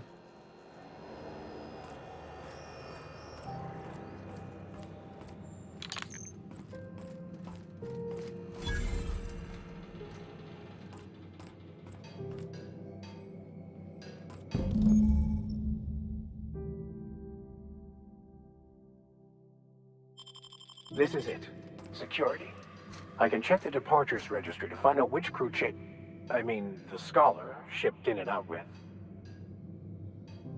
By verity, by strength. What are we contemplating today?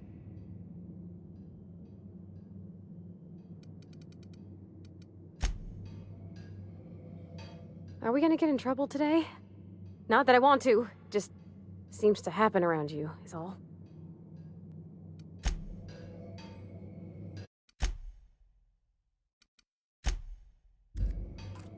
I picked up this weird signal the other day. It was coming from Monarch.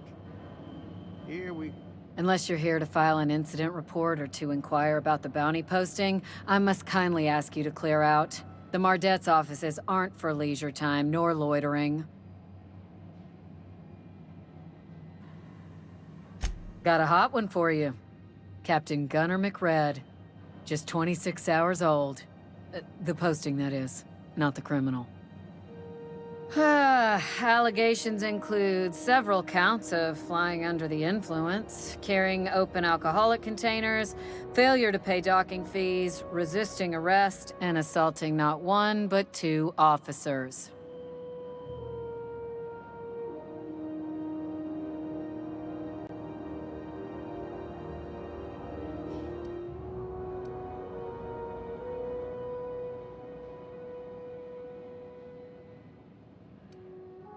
Kicked one right in the kneecap while he poked the other in the eyes. McRed's lucky we're too backlogged right now to hunt him down ourselves. But if our resources clear up and we catch him before some contractor does, I fully plan to lock him in ISO with them 2 officers he wounded, thinking he won't like that one bit.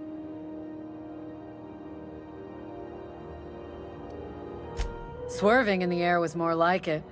Then he crashed hard into the dock and tumbled out of his ship and fled on foot. Spilled Rizzo's Violet Spectrum vodka all over Officer Hartley. An affront of its own, considering none of us are approved for anything higher than green spectrum. Last tip we got pointed toward the back bays. You want the reward? Do the legwork. Oh, I will. Soon as the chief approves the personnel reorg required for a bounty dispatch. So, in about 3 to 7 weeks.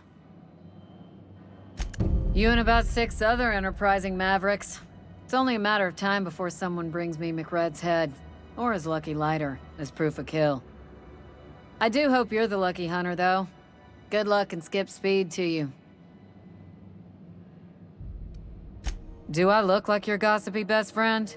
While I'm on post, I take my duties real serious. I would have no qualms whatsoever escorting you to a cell. Understand?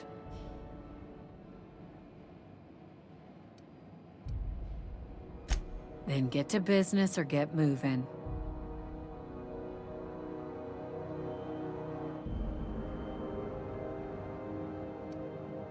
We're the security force here on Groundbreaker. Started back before the crossing, you know. The original force was made up of a Marine detachment from the 77th Marine Expeditionary Unit, Trailward Fleet. Folks started calling us Mardets because it was easier to say. Guess it stuck. Hi there. Haven't seen you around before.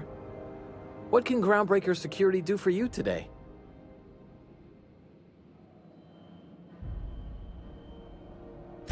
This is the security desk, ma'am.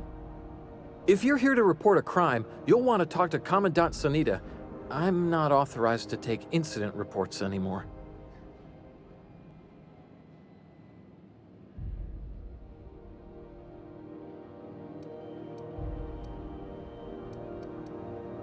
I'm not so good at filing. Mix up first name and surname 1, 2, 7 times. Well, folks are liable to start taking your filing privileges away.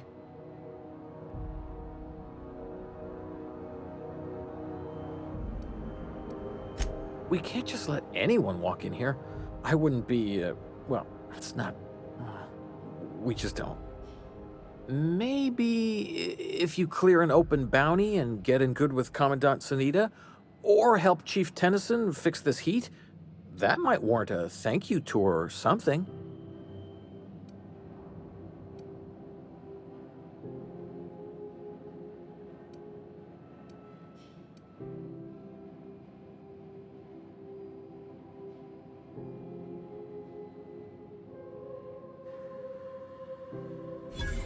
All right, I guess. In and out, though. Just try not to do any shady stuff. I'd like to keep my job.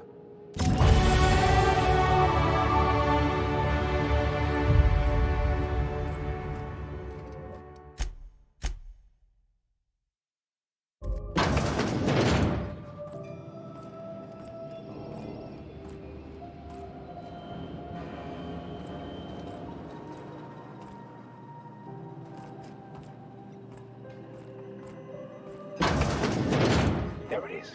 Just yank the drive, and I'll do the rest.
Now that we have the data cartridge, I can finally find out where that scholar I'm looking for ended up.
This is Halcyon News.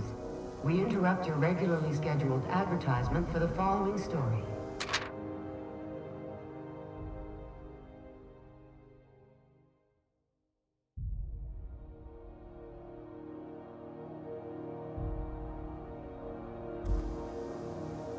The board would like to remind spacers and other travelers that passage to Monarch is restricted for your protection. Canyons of acid and sulfur rain are the least of the horrors plaguing the surface of Monarch. Anarchists live as one with the animals, lawless, savage, and unemployed. The board's embargo ensures that nothing can leave the planet and threaten our hard-working citizens. You've been listening to Halcyon News, your mandated duty as a good citizen of Halcyon.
Try not to be distracted by the glare of the adverts. Lots of unsavory types about.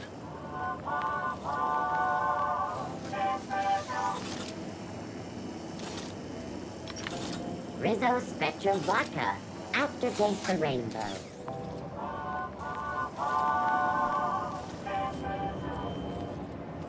Rizzo's Purpleberry Punch.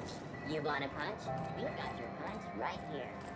You been flying the Outer Systems route lately? Deader than a space matapillar out there. Traffic's down all over. Even the inners are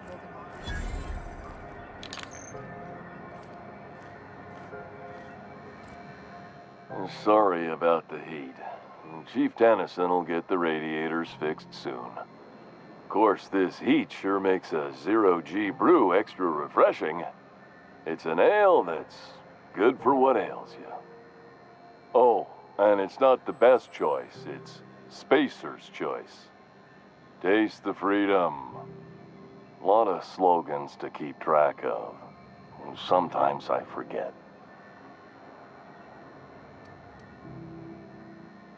Heard of it?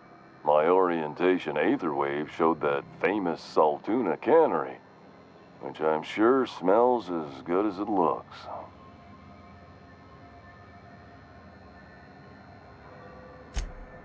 That's true. Yeah. I hope they're gonna be okay. That's a Spacer's choice beer. Take what you have, polish it up, and make the best of it. So, what can I get you? Some soap? Everyone loves soap. Everyone will love you for using it, too. I'm bound to satisfy headgear-related inquiries. Please send any complaints to our Consumer Care Headwear Division.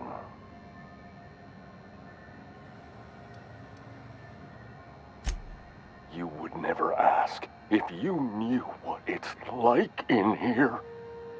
I mean, why, anyone can be a Spacer's Choice Consumer Relations Choice Specialist.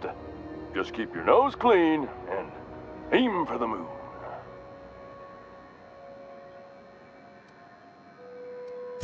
Oh, I'm having a stellar day. Not just because I'm legally obligated to say so. Almost as stellar as a Spacer's Choice is affordable. I can see all of the top quality merchandise in the Spacer's Choice catalog, which is available here at a reasonable price. Spacer's Choice regrets that we don't sell toothpaste at this time, but we're always working on delivering exciting new products to our customers. Sprat Wash, Mouthwash, and Mantafloss are among the exciting line of dental goods currently in development. Don't miss out on these deals. You'll find none like them on all of Groundbreaker, or anywhere in the Halcyon colony. Trouble sleeping? Try our Lunar Eclipse Mix. That's 2 handfuls of pep pills washed down with a hearty swig of 2-hour energy brew. The blast will send you through the stratosphere and the crash will knock you out cold, guaranteed. Add an additional 10% to your purchase today and the proceeds will be donated to Spacer Cares, our premier corporate welfare program. At Spacer's Choice, we care about your health and emotional well-being. That's why we put Martin through 6 years of vendor school, only to make him wear this hat.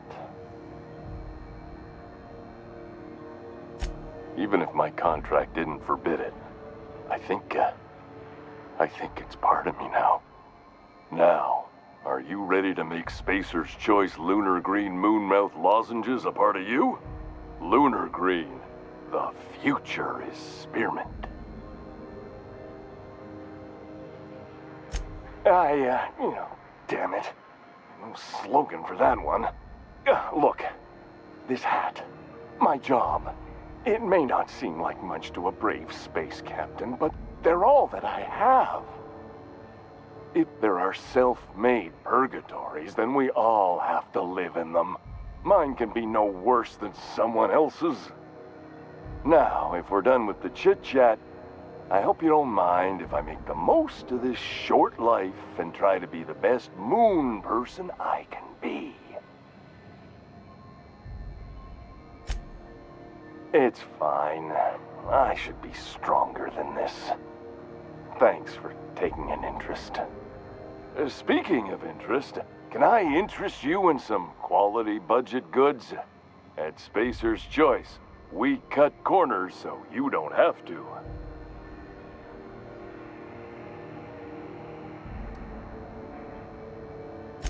Anything and everything. Whatever you want, we got it. And when you need a replacement, we got that too.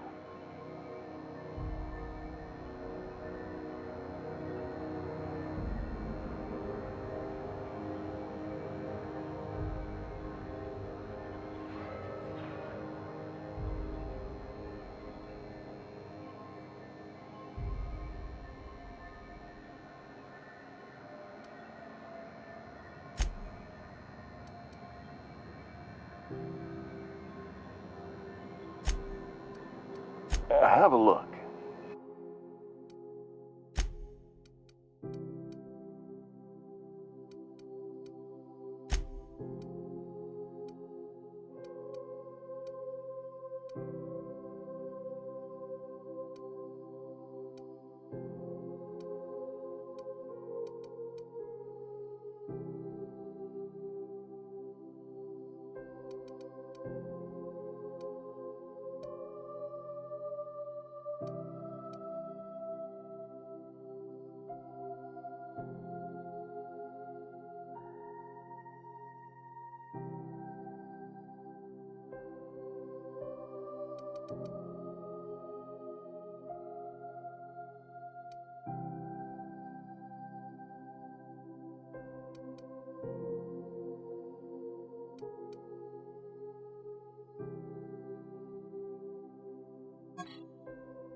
I know she's in there, Mfuru.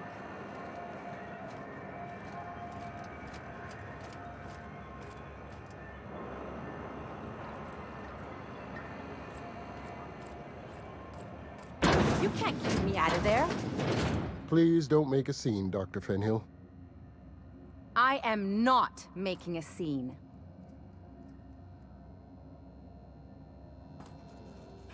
I'm sorry. Am I causing a scene? See, Mfuru? We could have avoided all this unpleasantness if you just let me talk to Jessie in the first place. Let me get one thing straight. Jessie and I are not friends. I just owe her, okay? As for the rest, I'm trying to figure that out. All I know is that she's been here too long, and she's apparently not receiving visitors.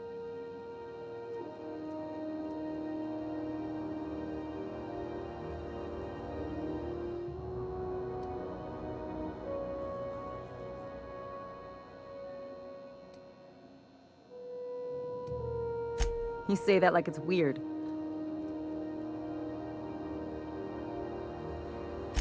I just don't like to leave a debt unpaid, that's all. Be my guest. If you know something I don't about dealing with hospital bureaucracy, I'll be impressed. What seems to be the problem?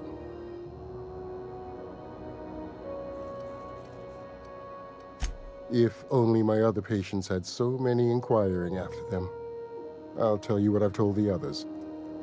The records say Miss Doyle checked herself in and requested I admit no visitors. The requests of our patients are paramount, so no, you may not see her.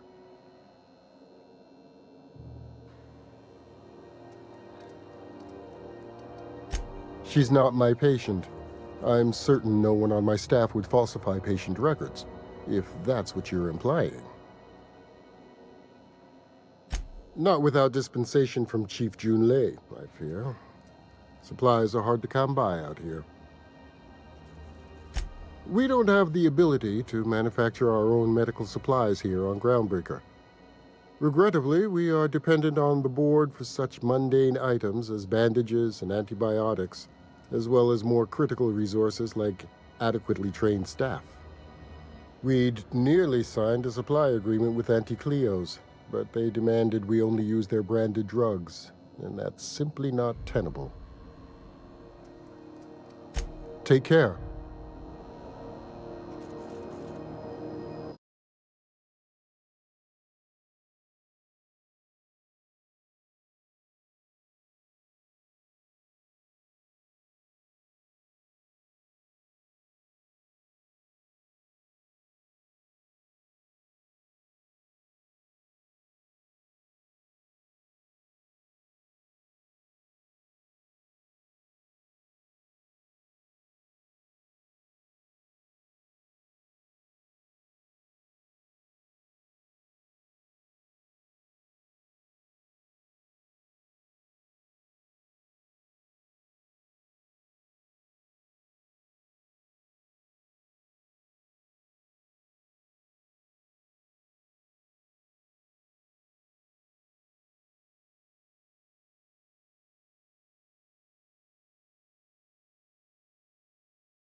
Can't say I've seen you before.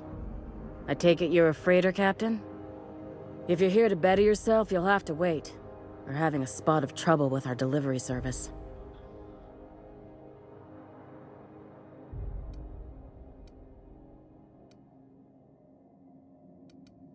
He must be referring to Irion. I'm sure the fool's gotten himself into another scrape. I'm beginning to wonder if I'm ever gonna get my service mechanicals at this rate. Our delivery man. A brave idiot with a penchant for getting himself delayed. Sometimes by dates, usually by bandits.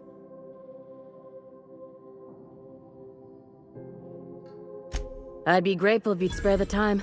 We need his delivery soon as yesterday. Last he told me, he was taking a shortcut by Scylla, an asteroid in the Charybdis cluster. That's where I'd start, were I the adventuring type. You look out, though. The place is probably crawling with outlaws.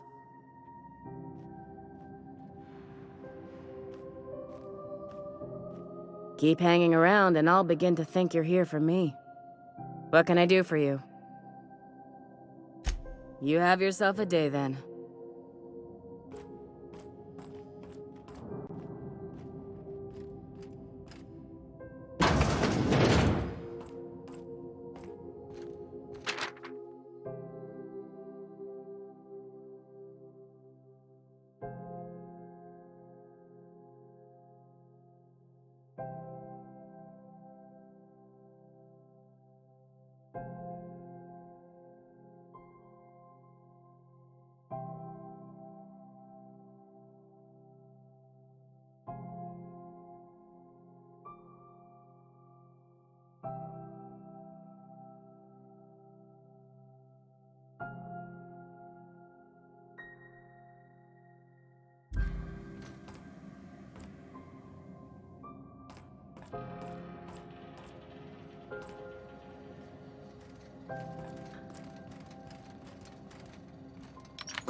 You're an artist, Captain.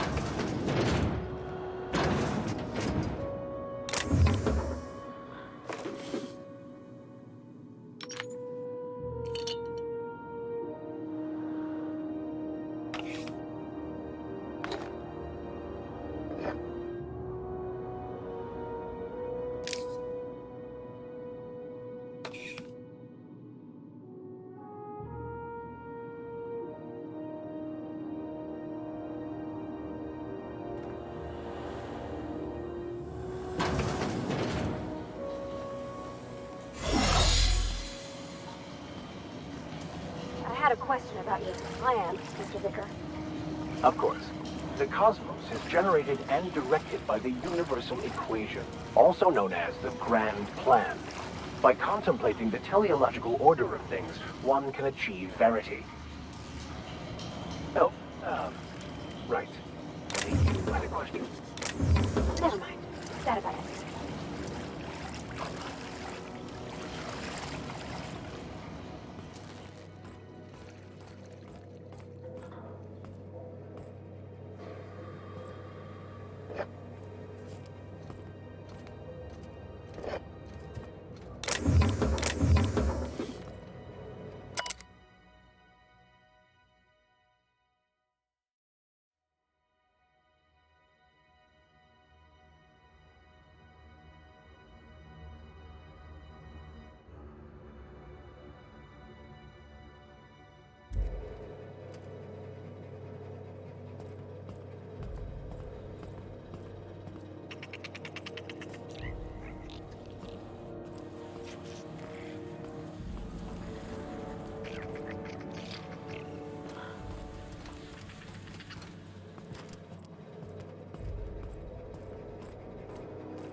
You're sure this is perfectly safe? I'd rather not die early of an infectious disease myself.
on rotten time. Leave me in peace! You hull-headed quacks do know that restful recuperation requires not being disturbed, don't you? What? Why? Everything's fine. We're all fine here. No need for her to be worrying her pretty little head about me.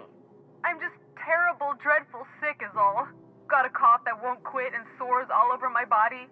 Highly, lethally contagious. But I'll be fine, so long as I'm left alone.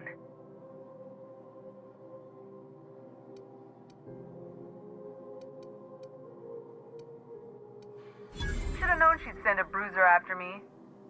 Damned if I don't rue the day I saved her scrawny little hide. Inadvertently, I befriended a bloodhound in the process. Alright, okay. We can discuss this like the level-headed folk that we are. Seems I've got to do something before Ellie goes jabbering my business to anyone with one ear and an intent to listen.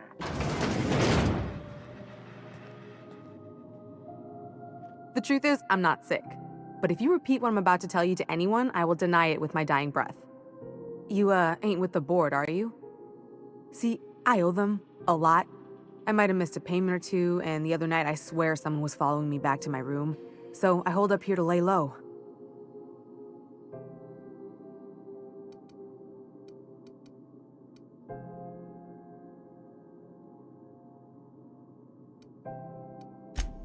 What? No, I didn't do anything. I'm a law-abiding denizen of this ship, I swear.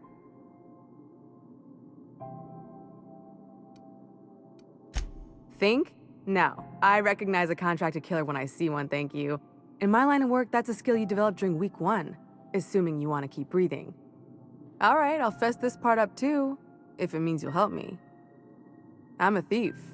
I specialize in particularly high-end and historically valuable items. 3 weeks back, I caught rumor that the Blood Tier diamond, last worn by an heiress on the Lost Hope, had surfaced for the first time in 70 years. If I had, you think I'd be hiding out in the med bay? I was gonna steal it, lined up Udom as my buyer. He paid half up front to finance the operation. Let's just say things went sideways about the time I got my hands on the diamond, and it crumbled to stardust in my palm. Anywho, I barely made it out with my life, and nary a plan to make back Udom's deposit I'd spent. Udom Bedford's the board guy on the station. He'd know how I stand with them. If you can square things for me, I'd owe you one even bigger than Ellie owes me. Thanks for helping me with the board. You're a real pal. Or I guess I should say, Ellie is one, huh?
Hey, what do you think you're doing?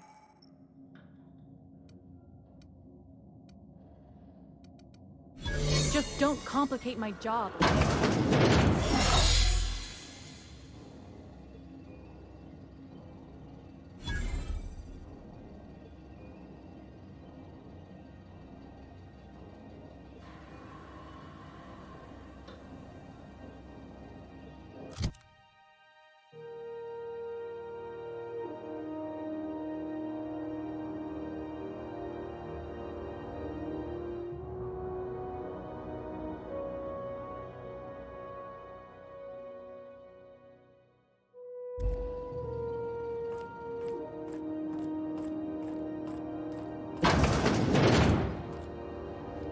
Any word on Jesse?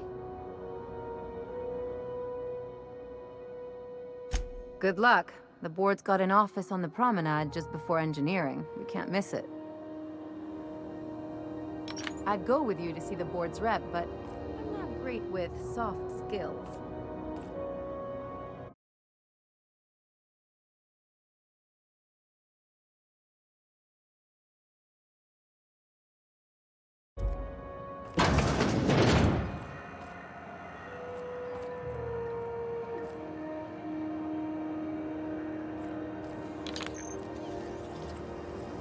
CNP Borscht Potter.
following that series? The Hunt for the Wimbrel? The pirate ship? I don't go in for docu-serials. The bounty hunter who's been after them, Fuller? If you're hungry, you've come to the right place. I've got a fresh ground batch of spratwurst cooking. They're terra-fried to lock in the juices. How about a grinder's dozen? You know what sprats are? Space rats. The laboratories of Spacer's Choice found a use for this limitless frontier resource. Sprat meat is plenty tasty when properly prepared. We grind them up in sausages, then terra-fry them in their own juices.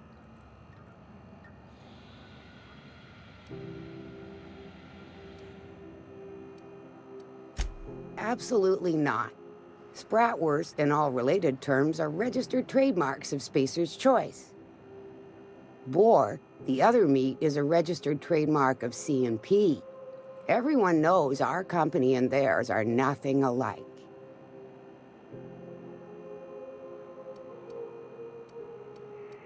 Terra-frying is a Spacer's Choice brand secret, a mix of 13 herbs and spices, plus a dash of modern chemistry. Legally? No.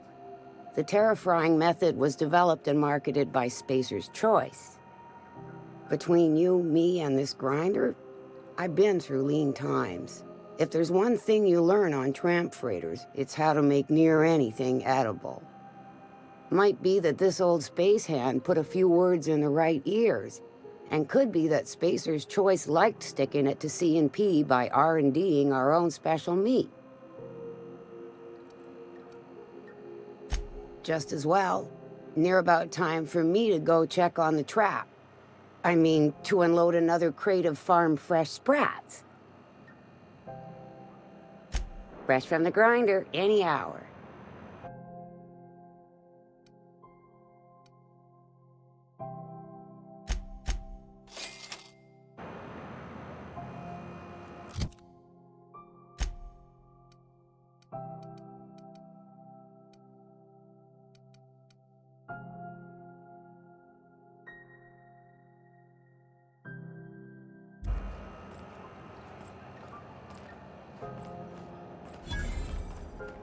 You look like someone who's taken their share of cuts and bruises. Need some armor? Maybe it's a bit secondhand, but that's only a testament to its durability. We also have a line of specialized melee weapons, for those times you have to repel boarders but don't want to risk a bullet through the hull. Not me, but it's in my blood. After the crossing, my family worked Eridanos, indentured to the corporations.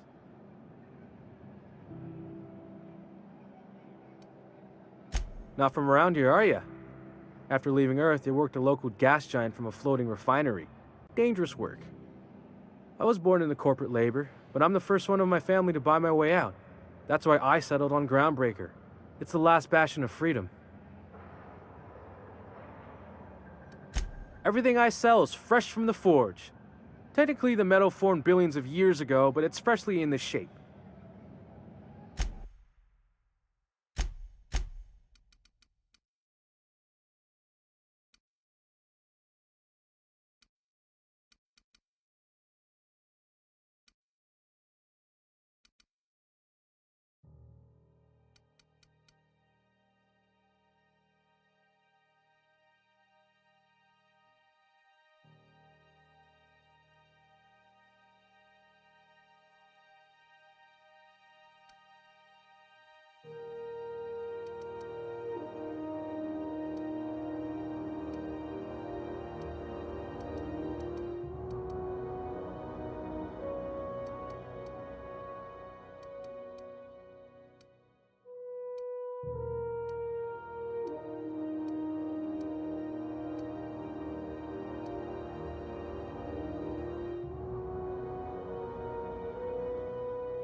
Hearty greeting, potential customer. Welcome to Auntie's Kitchen, a home-style consumable protein dispensary. May this unit dispense proteins for your ingestion.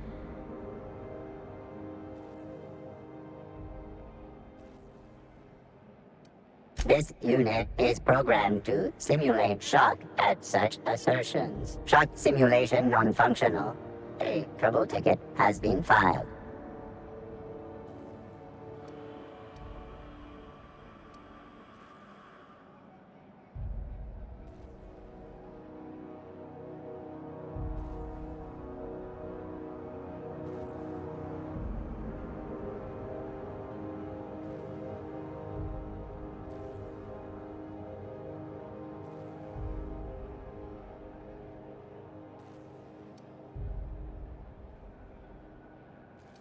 Shock simulation restored. Initiating shock subroutine. How dare you? Shock subroutine complete.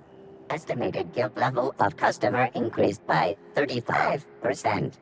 Resuming protein dispensation protocol. May this unit dispense proteins for your ingestion. Beginning dispensing sequence. Please unblock all relevant facial protein ingestion tubes.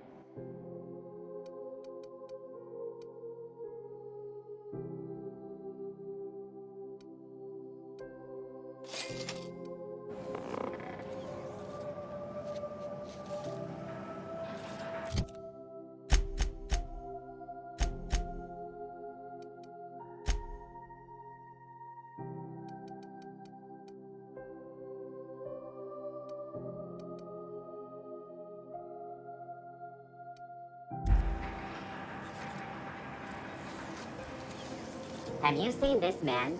Reward offered for information leading to the capture of noted terrorist Phineas Wells. Report any sightings to your local ward embassy.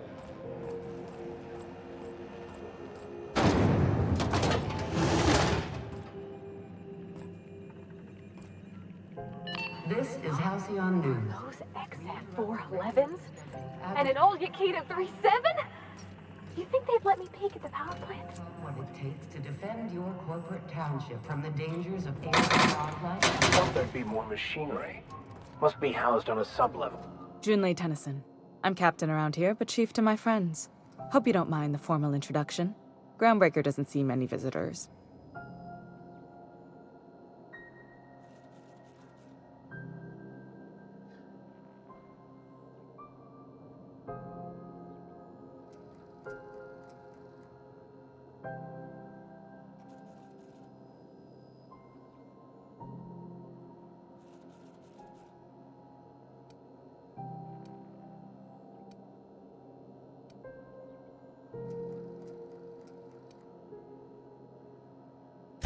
I heard we had someone in impound. Wish I could help. I gave the bureaucrats a motive authority over freight traffic, and it rankles them good when I challenge it. Just so we understand each other, I'm the final word on the ship. The Mardits, the crew, the engineers, their family. I hope there won't be any problems while you're visiting.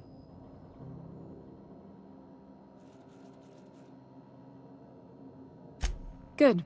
Don't go making trouble, and chances are you won't find any. That's how I like it here. So what brings you to Groundbreaker? I'm curious, even though 9 times out of 10 the answer's just passing through. Interesting. The powers that be paint an ugly picture of Monarch. Critters and such. Maybe someone in the promenade can get you the right weapon for the job. We see a lot of the same faces coming and going. Most of them board spies and corporate sprats. Makes it hard to trust outsiders. You seem different, so welcome aboard.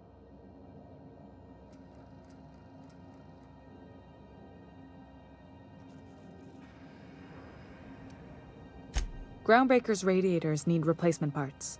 They're dumping superheated air into my ship. Only the board has access to new parts, and I won't let them swindle me into a corner. None. Every time I give in to the board, Groundbreaker loses its freedom. Soon there won't be anything left. I can't allow that. The board isn't helping, and my resources are spread thin. If I don't get those radiators back online, Groundbreaker, everyone aboard, will be cooked alive.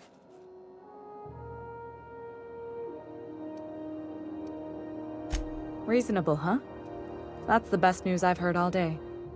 According to my grandmother's old schematics, the parts we need should be in the back bays.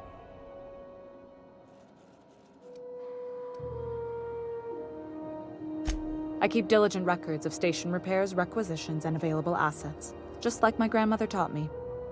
The station's radiators haven't changed since her time, and her records say the parts should be there. I trust them.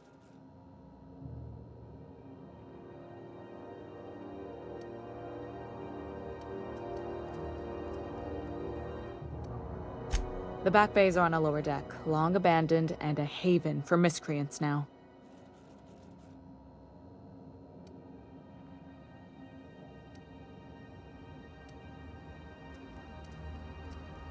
I have.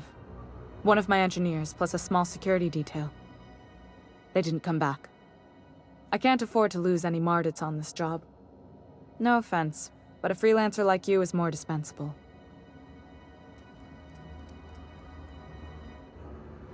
Nice and pragmatic. Thanks for understanding.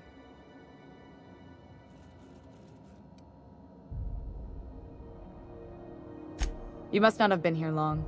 In Halcyon, new parts come by way of interstellar freighters from Earth, and the board monopolizes that kind of trade.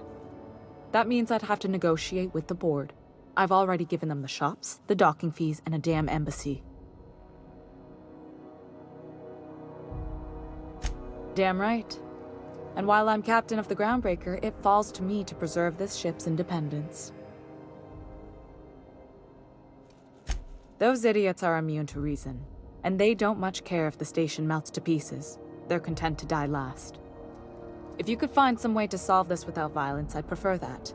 But more than anything, we need those parts. Good. Once you've obtained the parts, we can proceed to the next phase of repairs. Sorry about the heat. Here, drink up. No excuse for dehydration on my watch.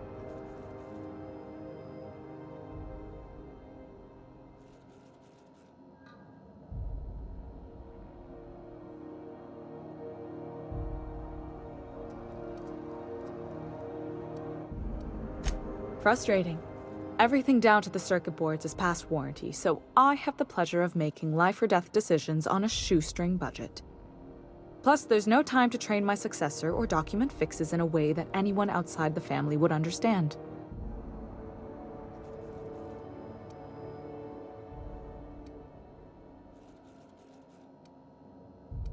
You see any bite-sized Tennyson children running around? I didn't think so. The next captain won't have my heritage. I'll have to foster that talent from somewhere. It's only a question of when. Sure is. The Tennysons came over on the Groundbreaker. My grandmother, Chief Gaying, kept it together during the crossing and until she died. I was promoted only recently, when my mom died. Then I took the leap from chief engineer to captain. They must have been amazing people to have taught you all you know, I mean, which is a lot.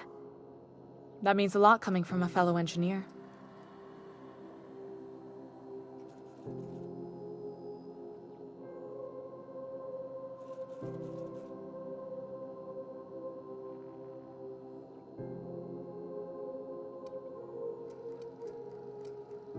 Appreciate it. There wasn't much that took me by surprise about the job, but the little things you never expect or think about, they add up over time. Maybe you can see why I'm protective of Groundbreaker. This ship is family. It's got tinkerings and bypasses that only Tennysons know about.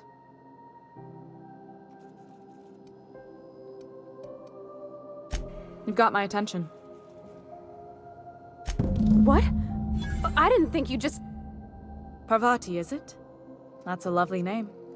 What can I do for you? I was just thinking, I haven't got much experience working with actual, real spaceships, Miss Junlei. Chief Junlei. Junlei is fine.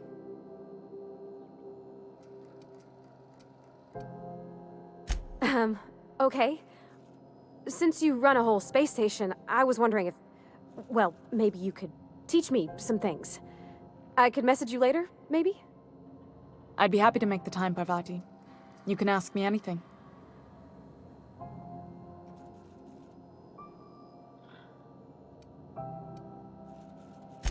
Right. In person. Sure thing, Captain. Wow, great. I'll do that then. Messages. Later. Oh, your name's pretty too. I should have said... Sorry. I like it. Honest. Sorry.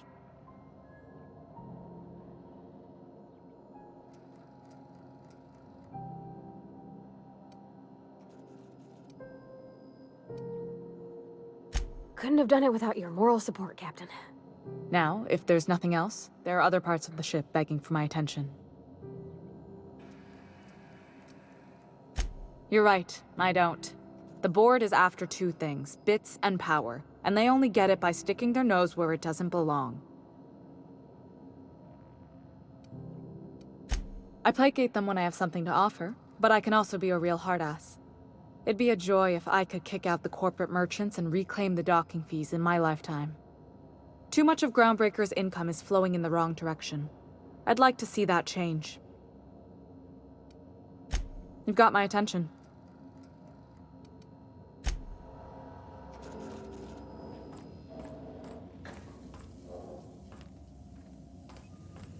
This is Halcyon News. We interrupt your regularly scheduled... Where are we headed?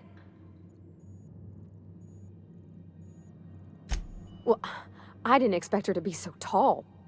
And did you see the size of her arms?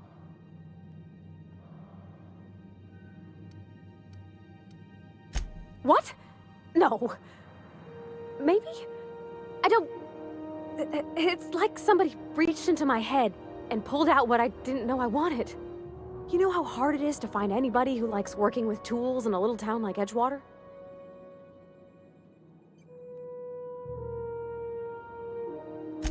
I just met her. How could I be? Alls I know is, I want to talk with her more. Did you see how everybody on Groundbreaker listens to Junlei? She's just, here's how to fix it. And they trust her. It's just, she's calm and knows what to do. I wish I was half so confident.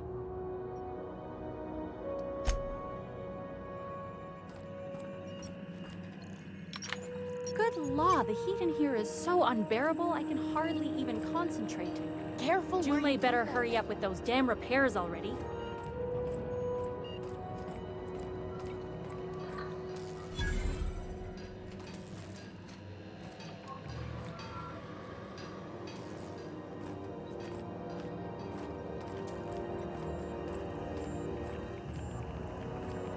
Watch out something doesn't explode in your face.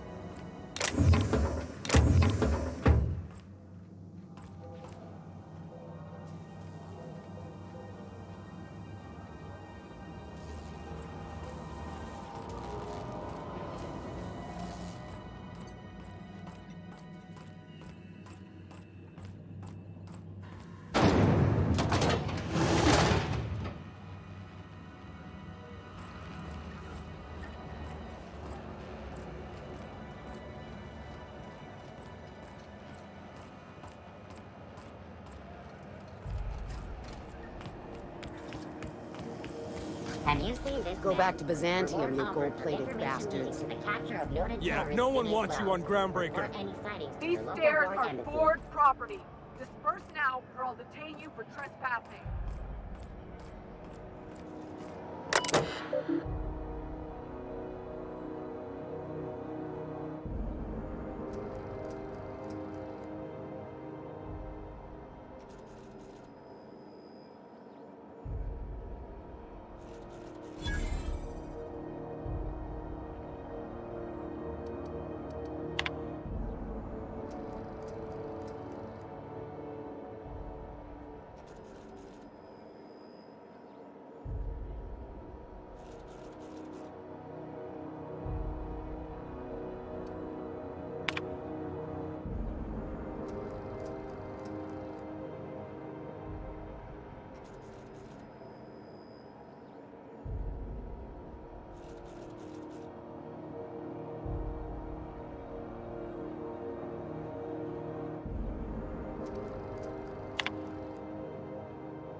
Don't let go!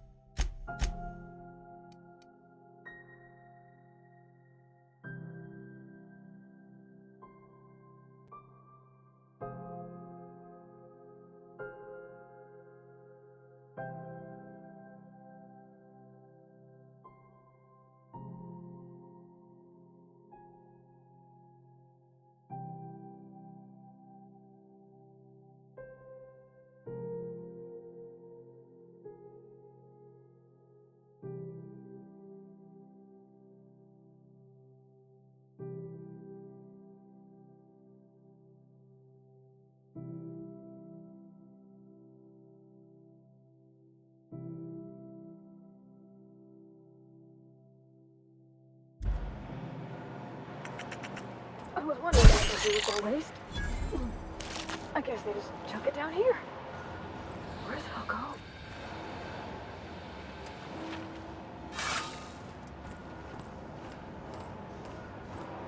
How about I stay up top? You know, keep watch, okay?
Nicely done.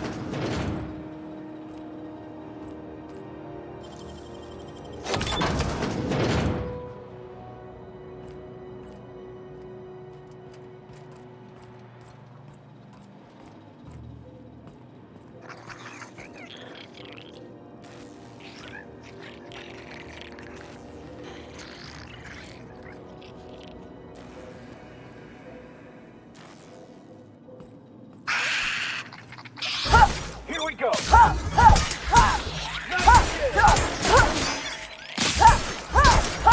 Well done. We're still alive.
How'd you get back there?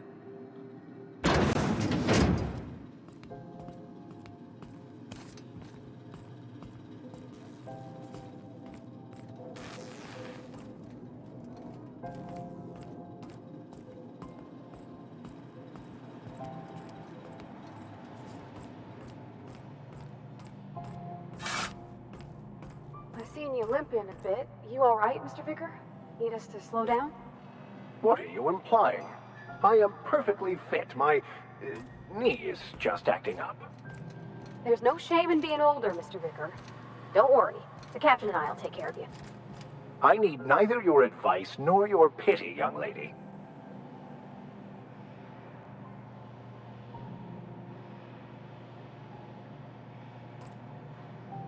Got it. His name is Reginald Cheney, and he joined a sublight salvage crew. Only he's not listed on the return manifest. Must have made landfall somewhere he wasn't supposed to. Ah, yes. Here. There's a domicile on Monarch in Fallbrook, rented to the same bit card he used to buy his seat on the salvage ship. I should have guessed. What better place to lay low if you wish to avoid the authorities?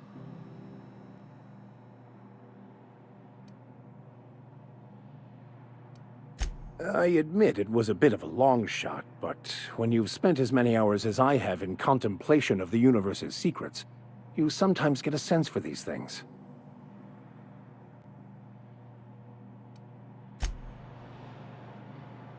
Yeah, huh?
Here we go!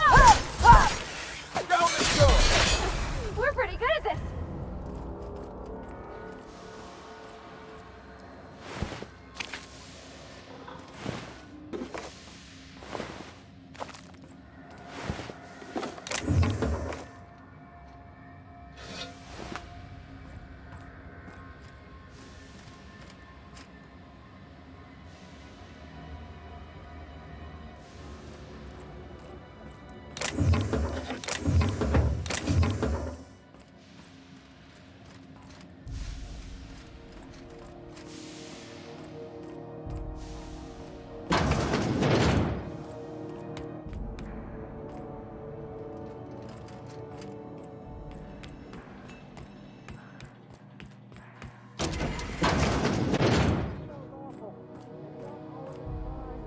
I'll die in here. Just get me out. Easy. Thank you, stranger. Shit, ain't that a relief? You have no idea how good the air on Groundbreaker smells until you've been trapped in a tiny bathroom with an overflowing toilet. Thanks again, friend.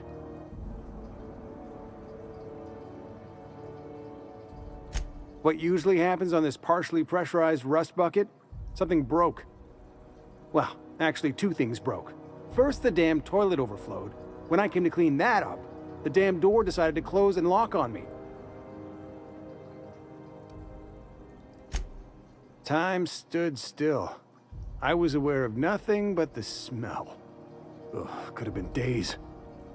Ah, shit. That means I haven't clocked out in days. Song is gonna have my ass for wage theft.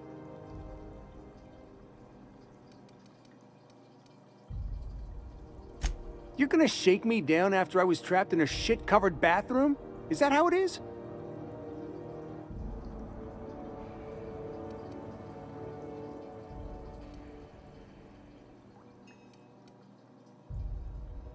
Damn right I have. You scare me a little, ma'am.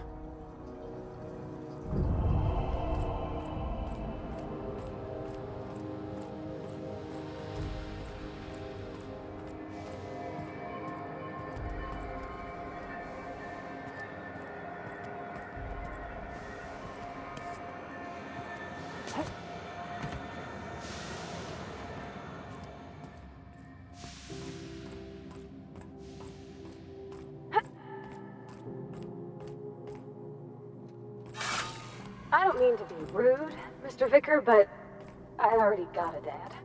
I don't need a new one. Are you saying my advice is unwanted? I'm saying it's not very good.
Whatever it is, I'm working on it.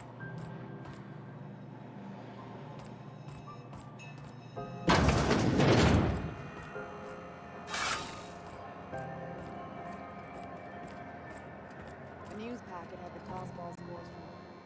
You know that sound when you've snapped on an injector clip? Ah, that's how you know your weapon loves you back. I got a full line of weapon modifications I'd be happy to show you.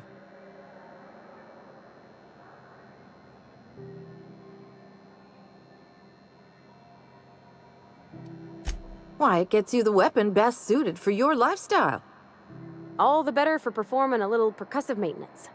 Self-improvement, including one's weapons, is always a worthy endeavor. Take your basic Deadeye assault rifle. Perfectly serviceable. But what if you like finesse? Slap a scope and silencer on that bad boy. Bunker down in a bush someplace and pop off heads. What if you like getting in close and making a lot of noise? Extended ammo magazine and a barrel heatsink to bump up rate of fire.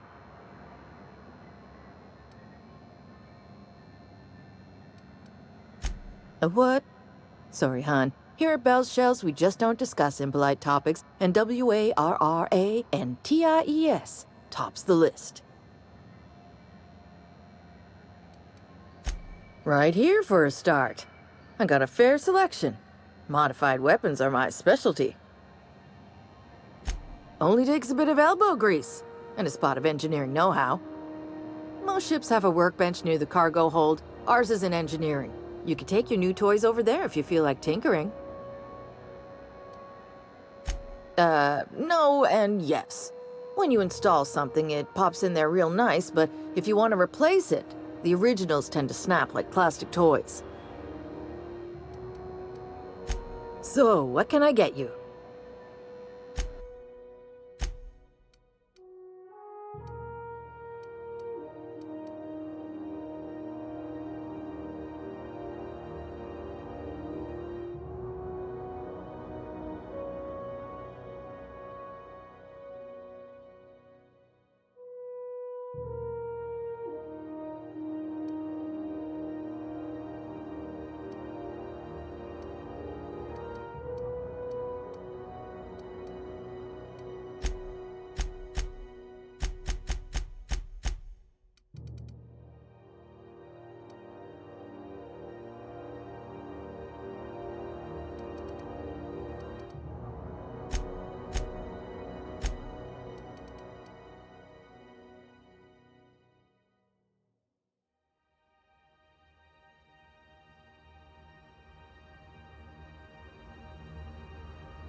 This is Halcyon News.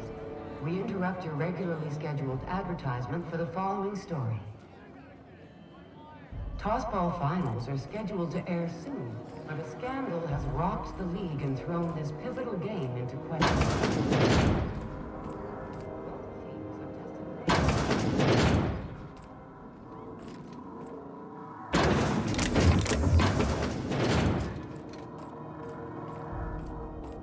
You don't seem to like traveling with us much. Why in the architect's name would you say that? It's just that you're real grouchy. Kinda all the time. I'm not grouchy, I'm just irritated by inane questions. Yeah, see, when you say it like that, it makes me wonder.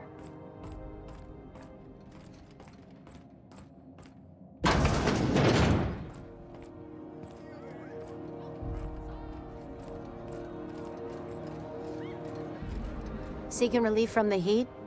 Till June Lei gets those radiators fixed, I've got the next best thing.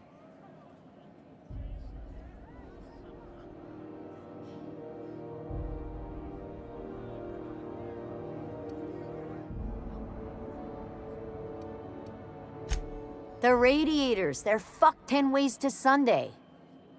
And we're all sweating buckets wondering when the powers that be are gonna get around to fixing it. It might be your thermal control system's busted. That can happen if it's not tended to from time to time. I don't really care what the issue is, kid. I just want it fixed. Sweat's starting to make me chafe in places I shouldn't be chafing. They're supposed to gather up all the heat the systems generate and vent it into space. Instead of the heat going where it ought, though, it seems to be blowing straight down the promenade. Weeks? I lost track. Too law-damn long. Engineering. Chief Junlei Tennyson, to be precise. She runs this heap. Best she can, anyway. Miss Junlei seems real on top of things. I'm sure she'll get it fixed up proper. Don't know what's got her dragging her heels, but I wish she'd hurry it up. That's not for me to say. But if you're feeling the urge toward helpfulness, you can find Chief Junlei in engineering. Stellar Bay proper? Tough to say. The board recalled all the nav keys about 10 years back when the Corps pulled back to Terra 2. It's overrun with beasts, I heard. Big ones. Kinda chew your face off for fun. Might all be board propaganda, though. If you're aiming to get to Stellar Bay, you're gonna have to get your hands dirty. The board don't like them that truck with Monarch. But I ain't the one you ought to be asking. Try Gladys on the promenade. She'll fix you up.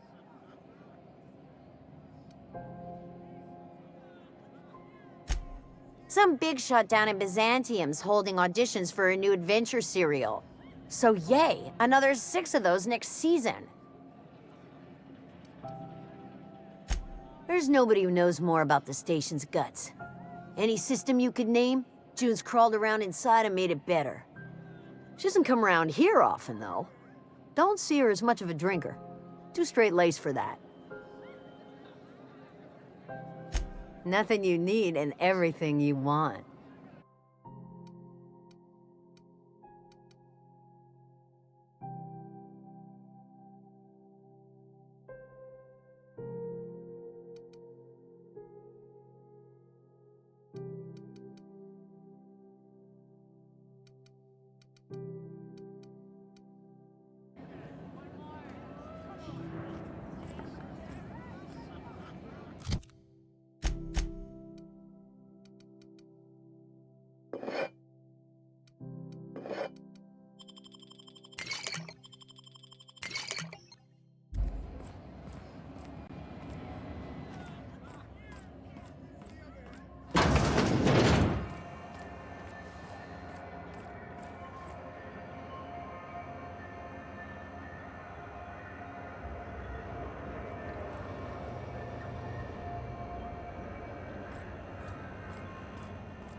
Upstairs room?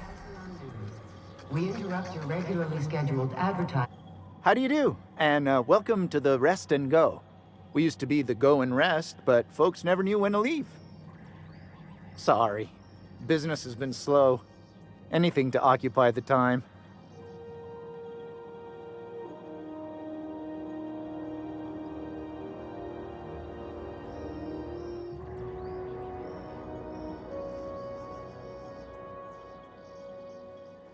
Oh, you can't miss her. Right behind you, number 2. First unit on the left, or second unit from the right, depending on which direction you count from.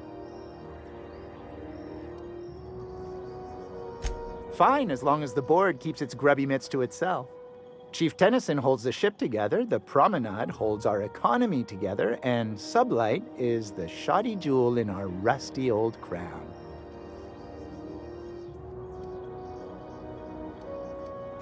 Our Chief Tennyson has an independent streak, same as her mother and grandmother who rode this ship on the crossing. There's a reason the board's embassy is a glorified shoebox. While Junlei Tennyson lives and breathes, Groundbreaker remains free. Of course, most of our supplies come and go through merchants. Company ships and salvage runs are the only traffic we tend to get. I try and steer clear of that creepy fellow in the moon mask. If there's a cost to being a company man, he paid it in spades. Our local garbage collectors. That Lilia Hagen never met a debris field she didn't like. She freely admits she planted her roots in Groundbreaker to escape board oversight. But I think there's more to it. She's unusual in the head, that one.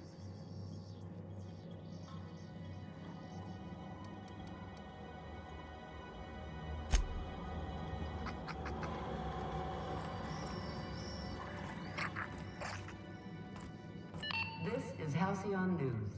We interrupt your regularly scheduled advertisement for the following story. Remember Auntie Cleo? Because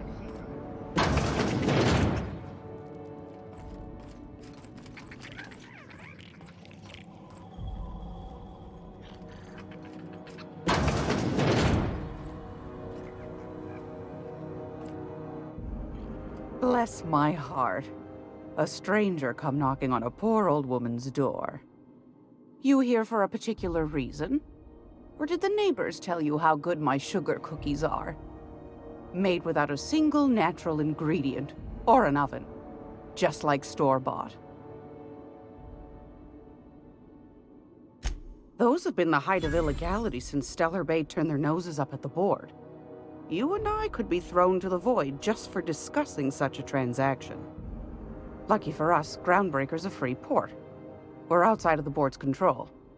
For the time being, at least. Now, I only have the one nav key.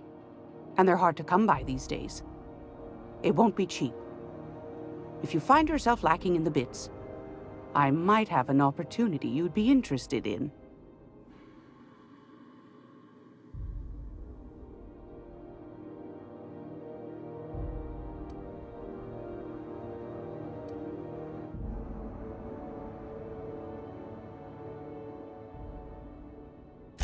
Phineas, that old kook.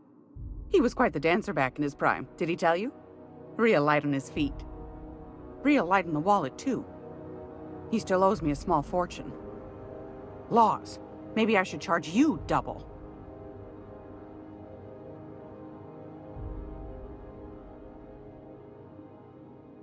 Well, I find I'm in need of a ship captain with a little moral flexibility. Might be this could help out the Groundbreaker, as well as earn some bits. But if you've got qualms...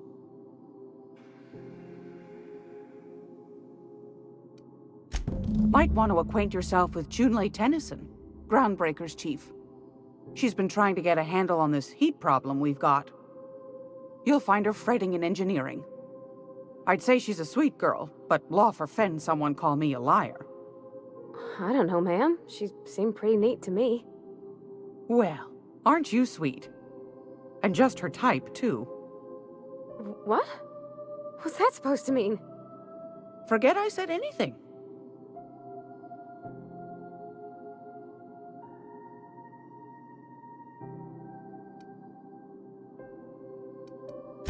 What do you want, then? My hard-earned wisdom?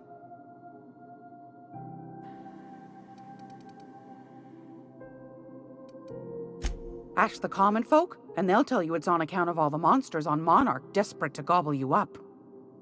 Because that's what the board tells them, you see. I think they made some fool mistake that would make them look bad to the rest of the colony, and they're trying to hide the evidence.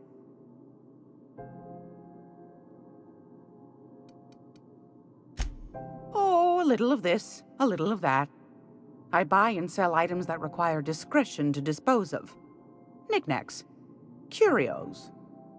I also knit throw pillows stuffed with the hair of famous tossball players.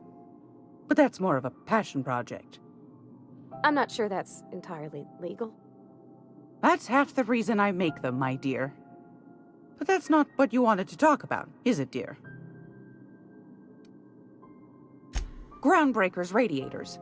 Been neither fine nor dandy for weeks now. Miss Junleigh's supposed to be getting them fixed, but the board's determined to get in her way. The board can't abide a community that won't bend to its will.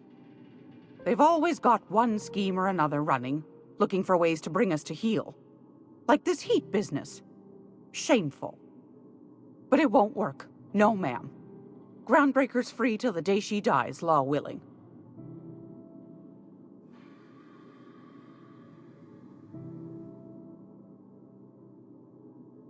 That's right, dearie. The only independent station in the colony. That's us. Though for how long, I can't say. That all depends on Miss Junlei.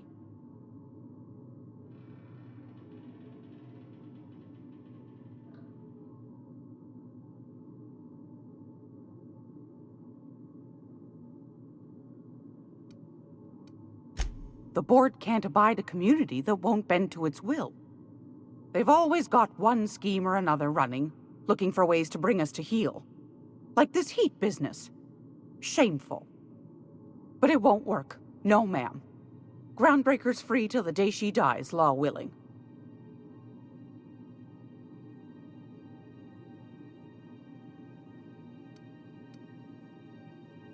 Go right ahead, sweetheart. Anytime, sweetheart. You know where to find me. Here, take a candy with you.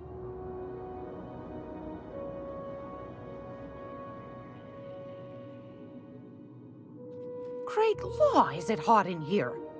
Or is it just my glands acting up again? Yes, dearie? Ain't that just a treat? So, you know Edna, over in engineering? On occasion, she'll pass along transmissions I might find interesting. She sent me a recording of a distress signal she'd scraped from the Groundbreaker's comm array. Curious thing is, it came from an outpost called Roseway. And Auntie Cleo abandoned that place years ago.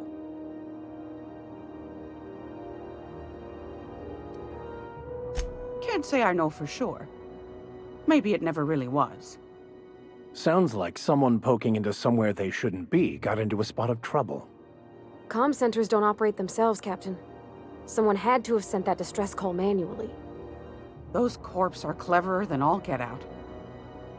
Might have been a ruse to keep the rest of the board from sniffing around.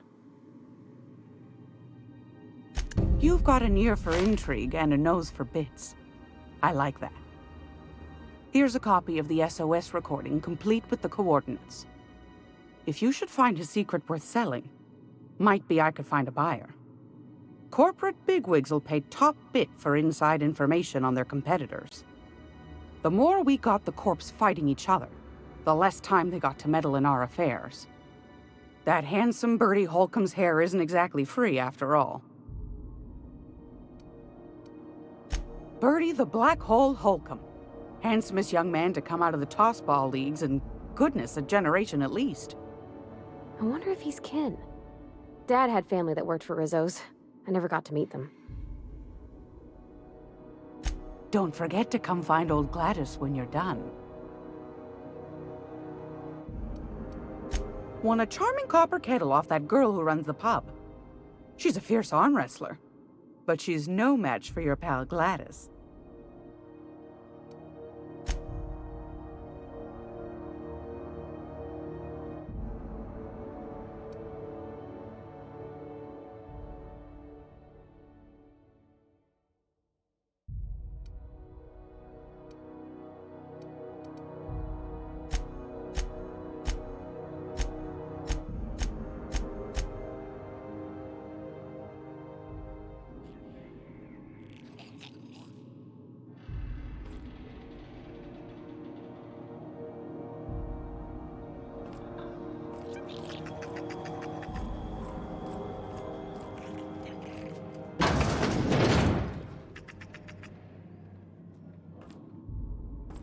Damnable thing about living on a space station.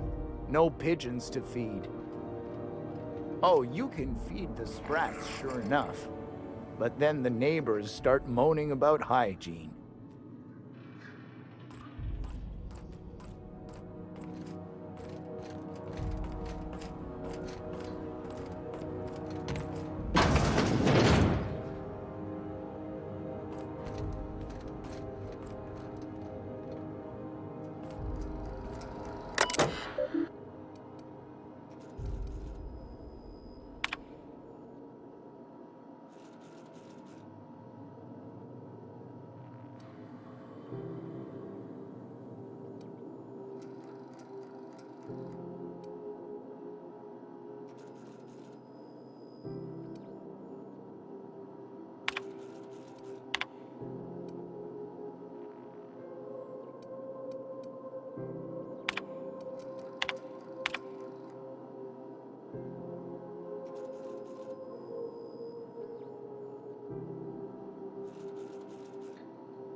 Hey, Mr. Vicker. Do you ever get a little bit homesick for Edgewater? For that ocean stink? No, I do not. You're supposed to say yes and go on to explain why. I just want to have a conversation. Of course you do.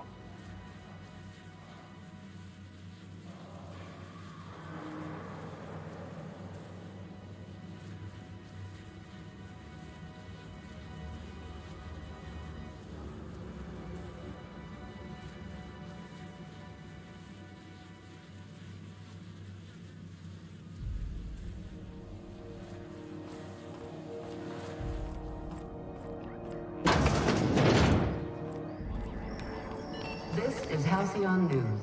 We interrupt the regularly scheduled advertisement for the following story.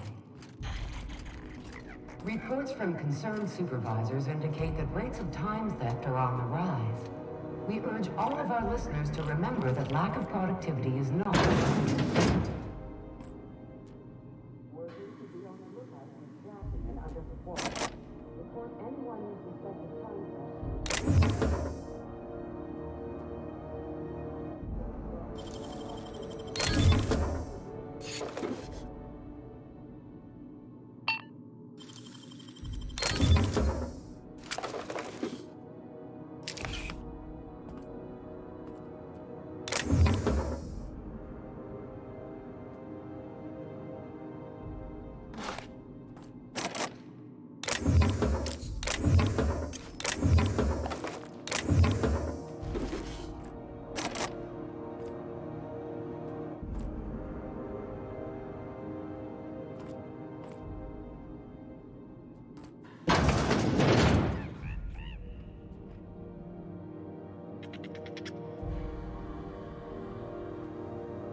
Ah, the board. Organized, efficient, competent. Well, mostly. I think everything in here is worth more than I made in my whole life.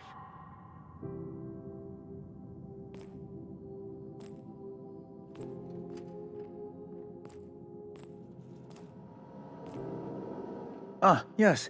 Wheeler messaged me you were coming. He must be the captain of the Unreliable, a vessel that used to be helmed by one Alex Hawthorne.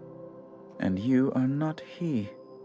Has something happened to my favorite scruffy freelancer?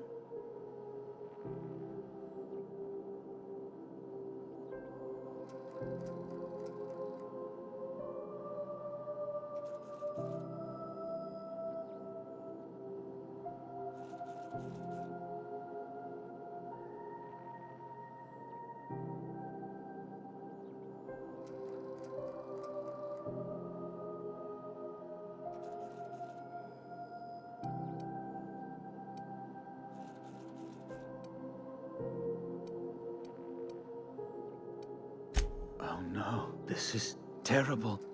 My dear friend, what devilry is this? In whose miserable fever dream am I trapped?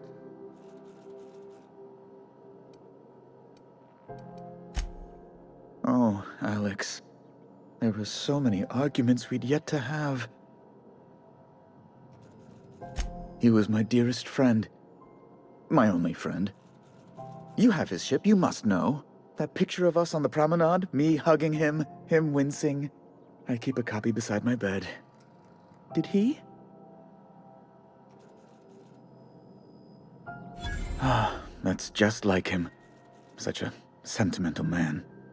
Tell me, how did he die?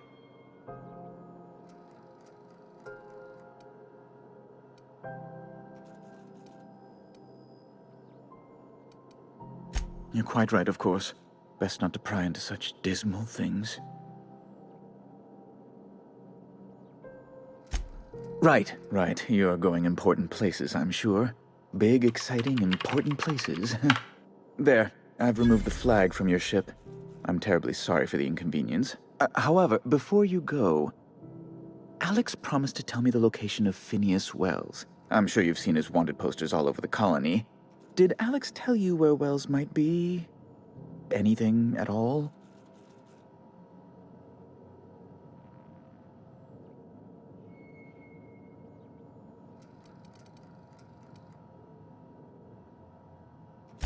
You haven't read the posters? He's a terrorist, a thief, a madman. It's really in the colony's best interest that we stop him before he does further harm.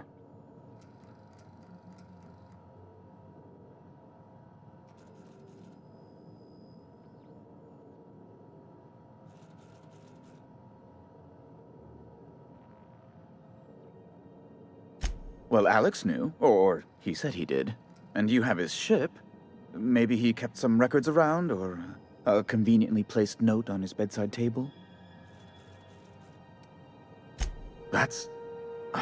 well, that's just terrible news. Law, what am I going to do now? The board will have my head. Oh, I'm sorry. This is terribly unprofessional of me. Is there anything else I might help you with?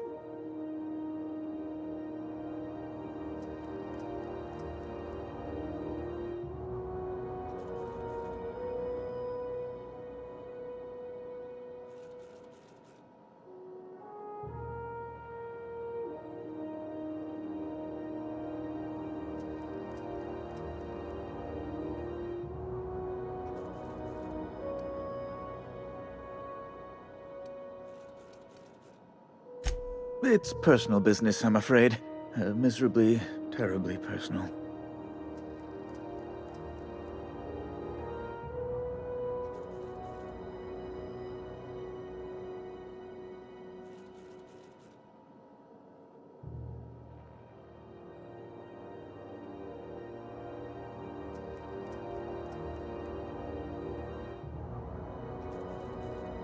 Information on the whereabouts of Phineas Wells would go a long way. Well, it's my white whale, I suppose.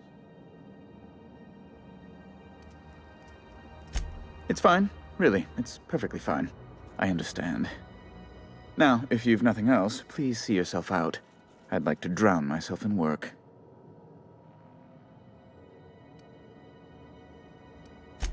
Be my guest.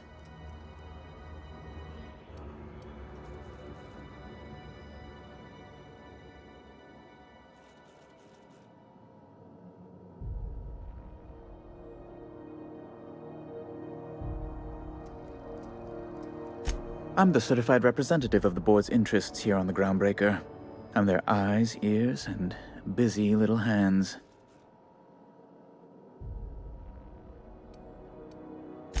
I have few complaints.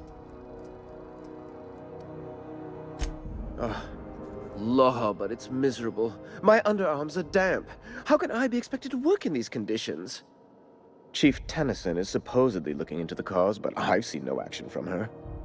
Deplorable conduct. My superiors will be hearing about it. You can be certain of that. She's doing everything she can. It's your people's fault it's not fixed, not Junlei's. My, aren't you... excitable. Oh, sweetie. I don't owe a grease-stained wrench jockey like her the time of day, let alone my deference. I'm sorry, my temper got away from me. Please accept my sincerest apologies to you and your friend. Oh, I'm not used to folks saying sorry. It's not all right exactly, but I appreciate the apology, I guess. Well, now that that's dealt with, was there anything else you wanted to discuss? Oh, you've noticed my friends. Wonderful. Aren't their guns very large? Tremendously impressive. They're here to keep the peace, of course. Precisely. Groundbreaker makes much ado about its independent status and so resents any board presence, no matter how benign.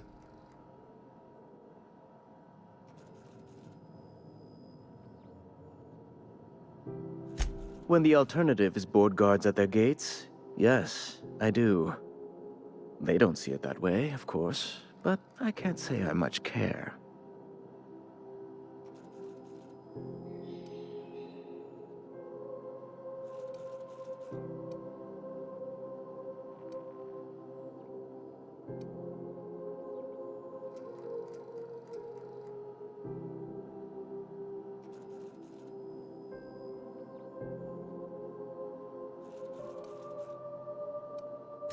A luxury stateroom reserved for Chairman Rockwell's use.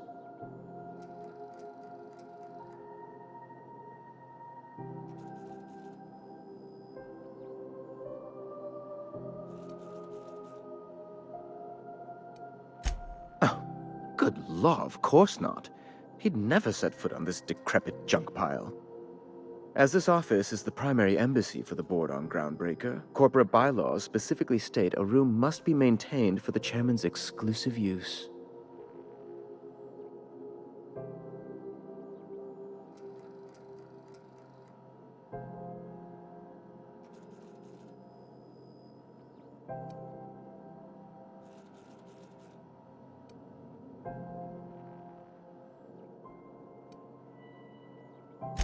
Ask away.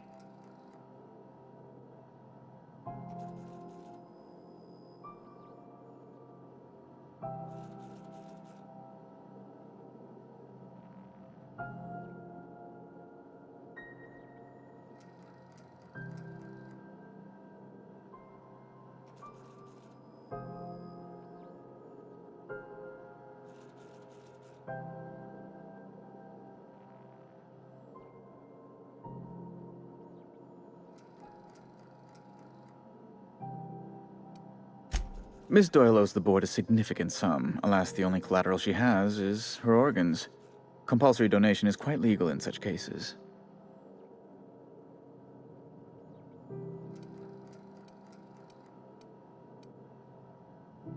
That's not unreasonable.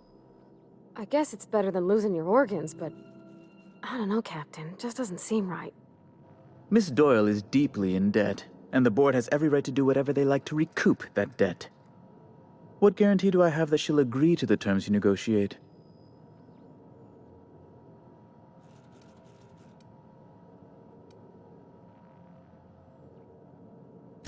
I quite concur. It's refreshing to deal with someone practical for a change. I will recall my collection agent. Tell Miss Doyle to report to me promptly for her first assignment. Now, is there anything else you need, or can I return to my work?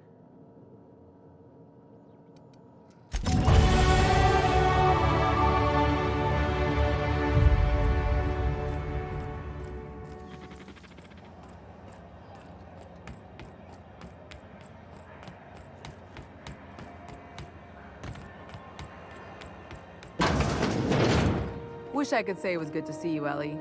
At least you finally got your chance to square our debt. That ought to make you smile for once, huh? Nothing makes me happier than being even. Except being right. That's nice, too. Got word from Udom, from the hitman who trailed me the other night. Seems I'm indentured to the board now. I ain't too elated about going exclusive, but it's better than winding up dead. You sure saved my skin, stranger. All debts between me and Ellie are cleared.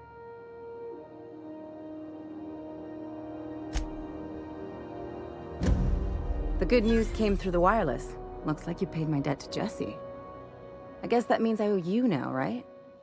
Tell you what, I'm a little short on bits at the moment, but I'm a decent scrapper and a better-than-average sawbones.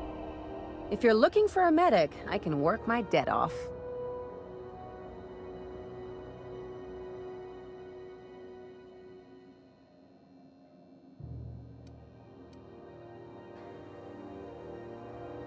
If I'm being honest, and I prefer not to, I was about ready to pick up another contract anyway, and you settled this in a pretty tidy fashion, which tells me you're competent.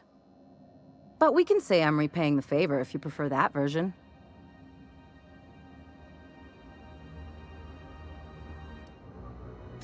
She helped me win a bet.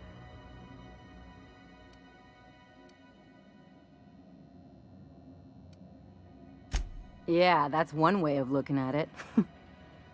We were on a smuggling run planetside when our point man bet me I couldn't outrun a mantisaur.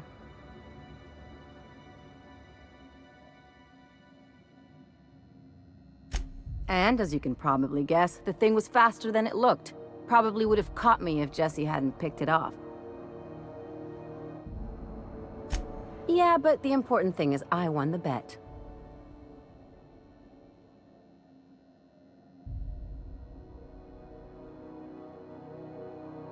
You won't be sorry.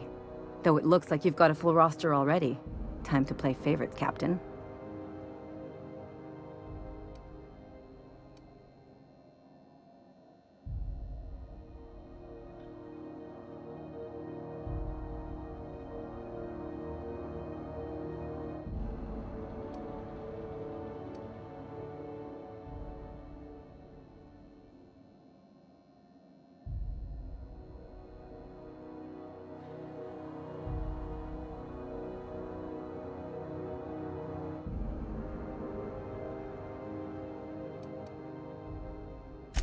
Welcome to the crew, Miss Ellie. We're real happy to have you.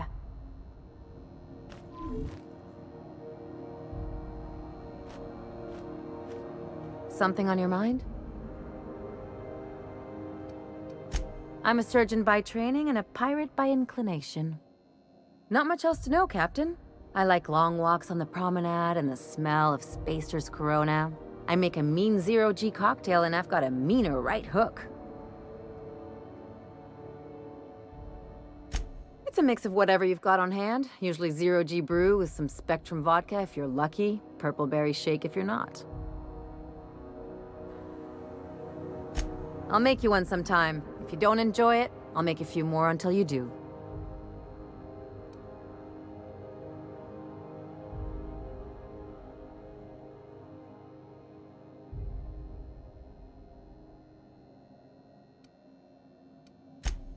Sure do. Some of it was even legal.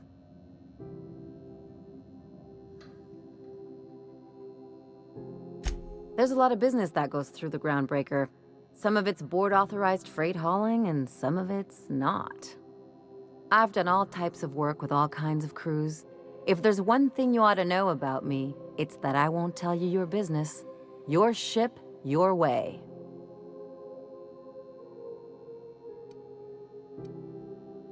Glad to hear it. It's worked for me this long. Well, my blood type is AB positive. I'm a Leo, and I despise Space Hospital. Never mind what anyone else tries to tell you. That about covers it. Aw, come on. That stuff's boring. Look, the thing I've learned about living in close quarters is that you've got to give people room to breathe. I'm all for making a few bits together and having fun doing it, but let's keep a little professional distance. No complaints here.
CNP near maple syrup.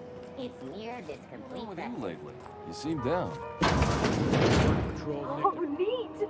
They got stuff in here I ain't seen in ages. Shit. Some freelancers sneer at Sublight for setting up a storefront, but they rake in the bits.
Got any leads on salvage?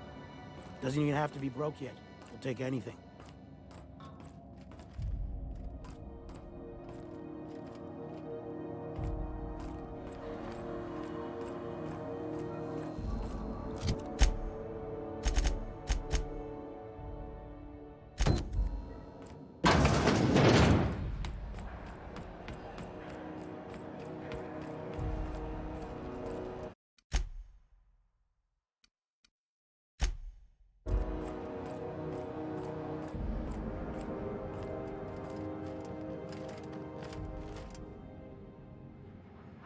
Be right there.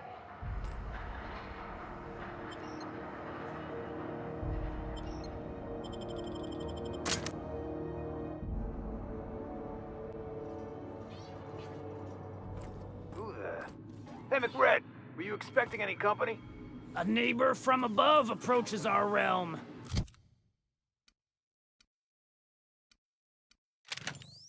Back away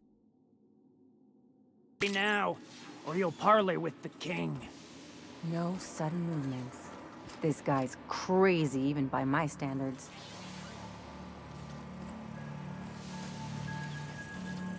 Look at this ripe piece of meat just sizzling on the grill. Yum, yum. Time to feed the flames. It's nothing personal. Promise. Burning to death is one of the most painful ways to go, just in case you needed a reason to get us out of this. Is this what carbon monoxide poisoning looks like? I don't think this deck is too well ventilated. You came with the crew. Welcome. We got plenty of space to spread out, But only room for one captain.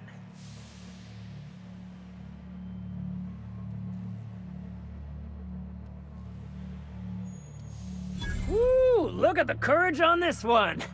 Lay it on me, boss. Give me a taste of that fiery primal spirit.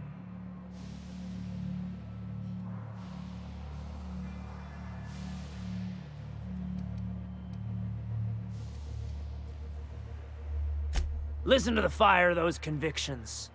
This one's hungry for justice. Alive or dead? Rare or medium? What's it gonna be? How do you want me cooked, bounty hunter?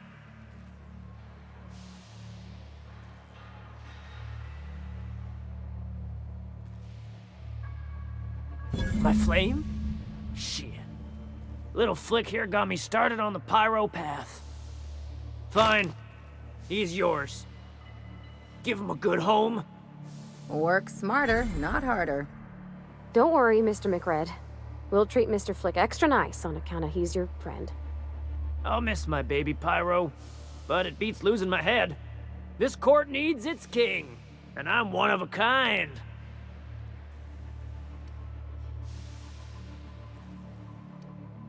Keen eyes you got there. Sunita gave me this lighter. We had a carnal understanding a few years back, and she wanted me to have something to remember her by. Lay it on me, boss. I'm good for it.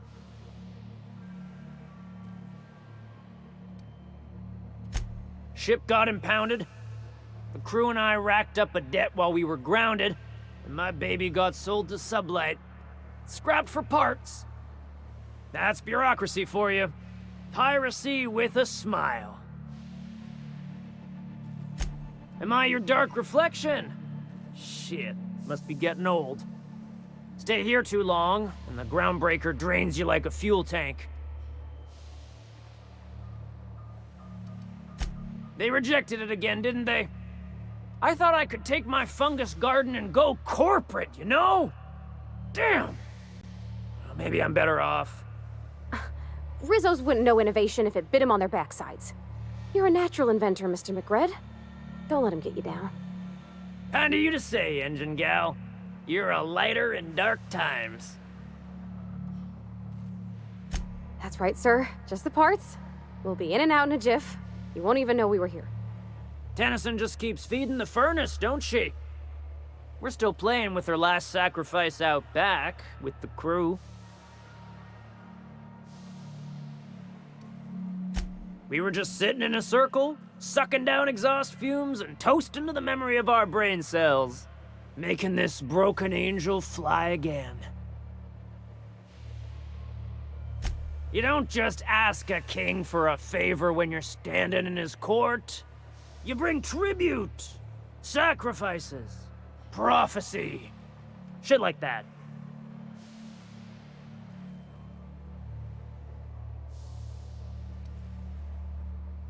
Under its skin, this ship is all poison and darkness. Lead bones, asbestos muscle. Maybe you're right. You've got the run of the kingdom. Up those stairs, you'll find the parts. My crew won't get in your way.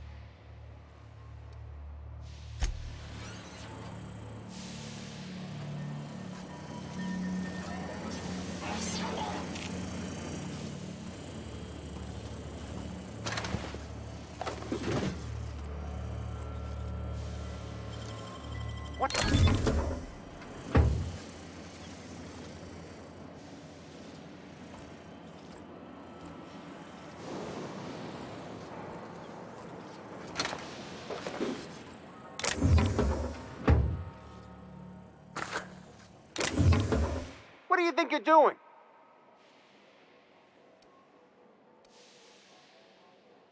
You're free to go.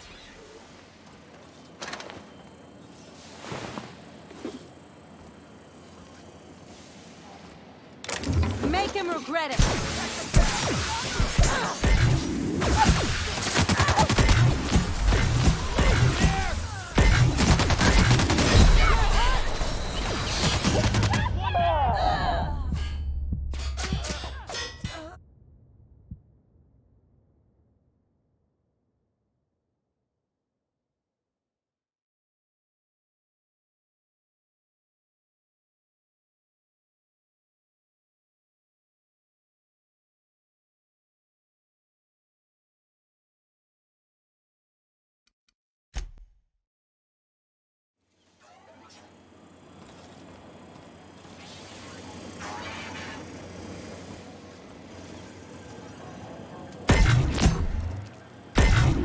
Eyes up!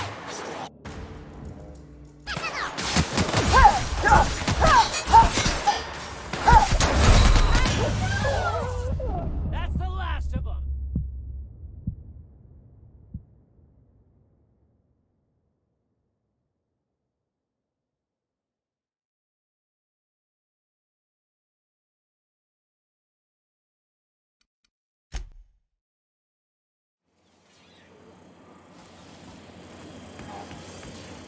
Smells kind of like old Bess's outflow pipes.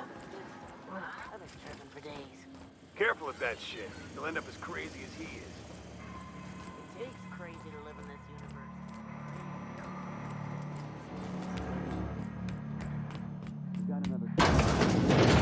People don't like worms in their shrooms. Went back. God still smarts.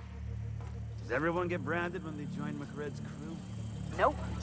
Your ass is a priceless candidate now that it's home to an original McRed.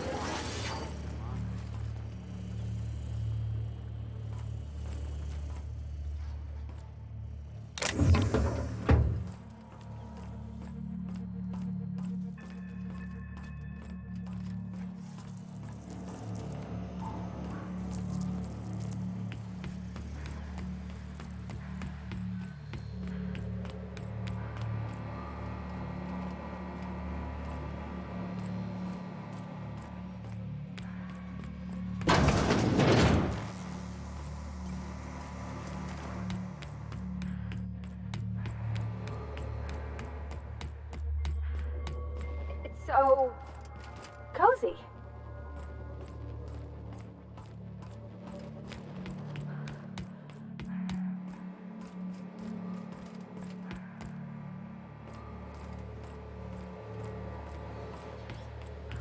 You get that automech patch? McRed wants it up and running. I'm trying to think of a good name before I wake it up. Don't give it a name. What are you thinking? Hasn't got a heart? This place is falling apart. Can't spell groundbreaker without broken. Oh, wait.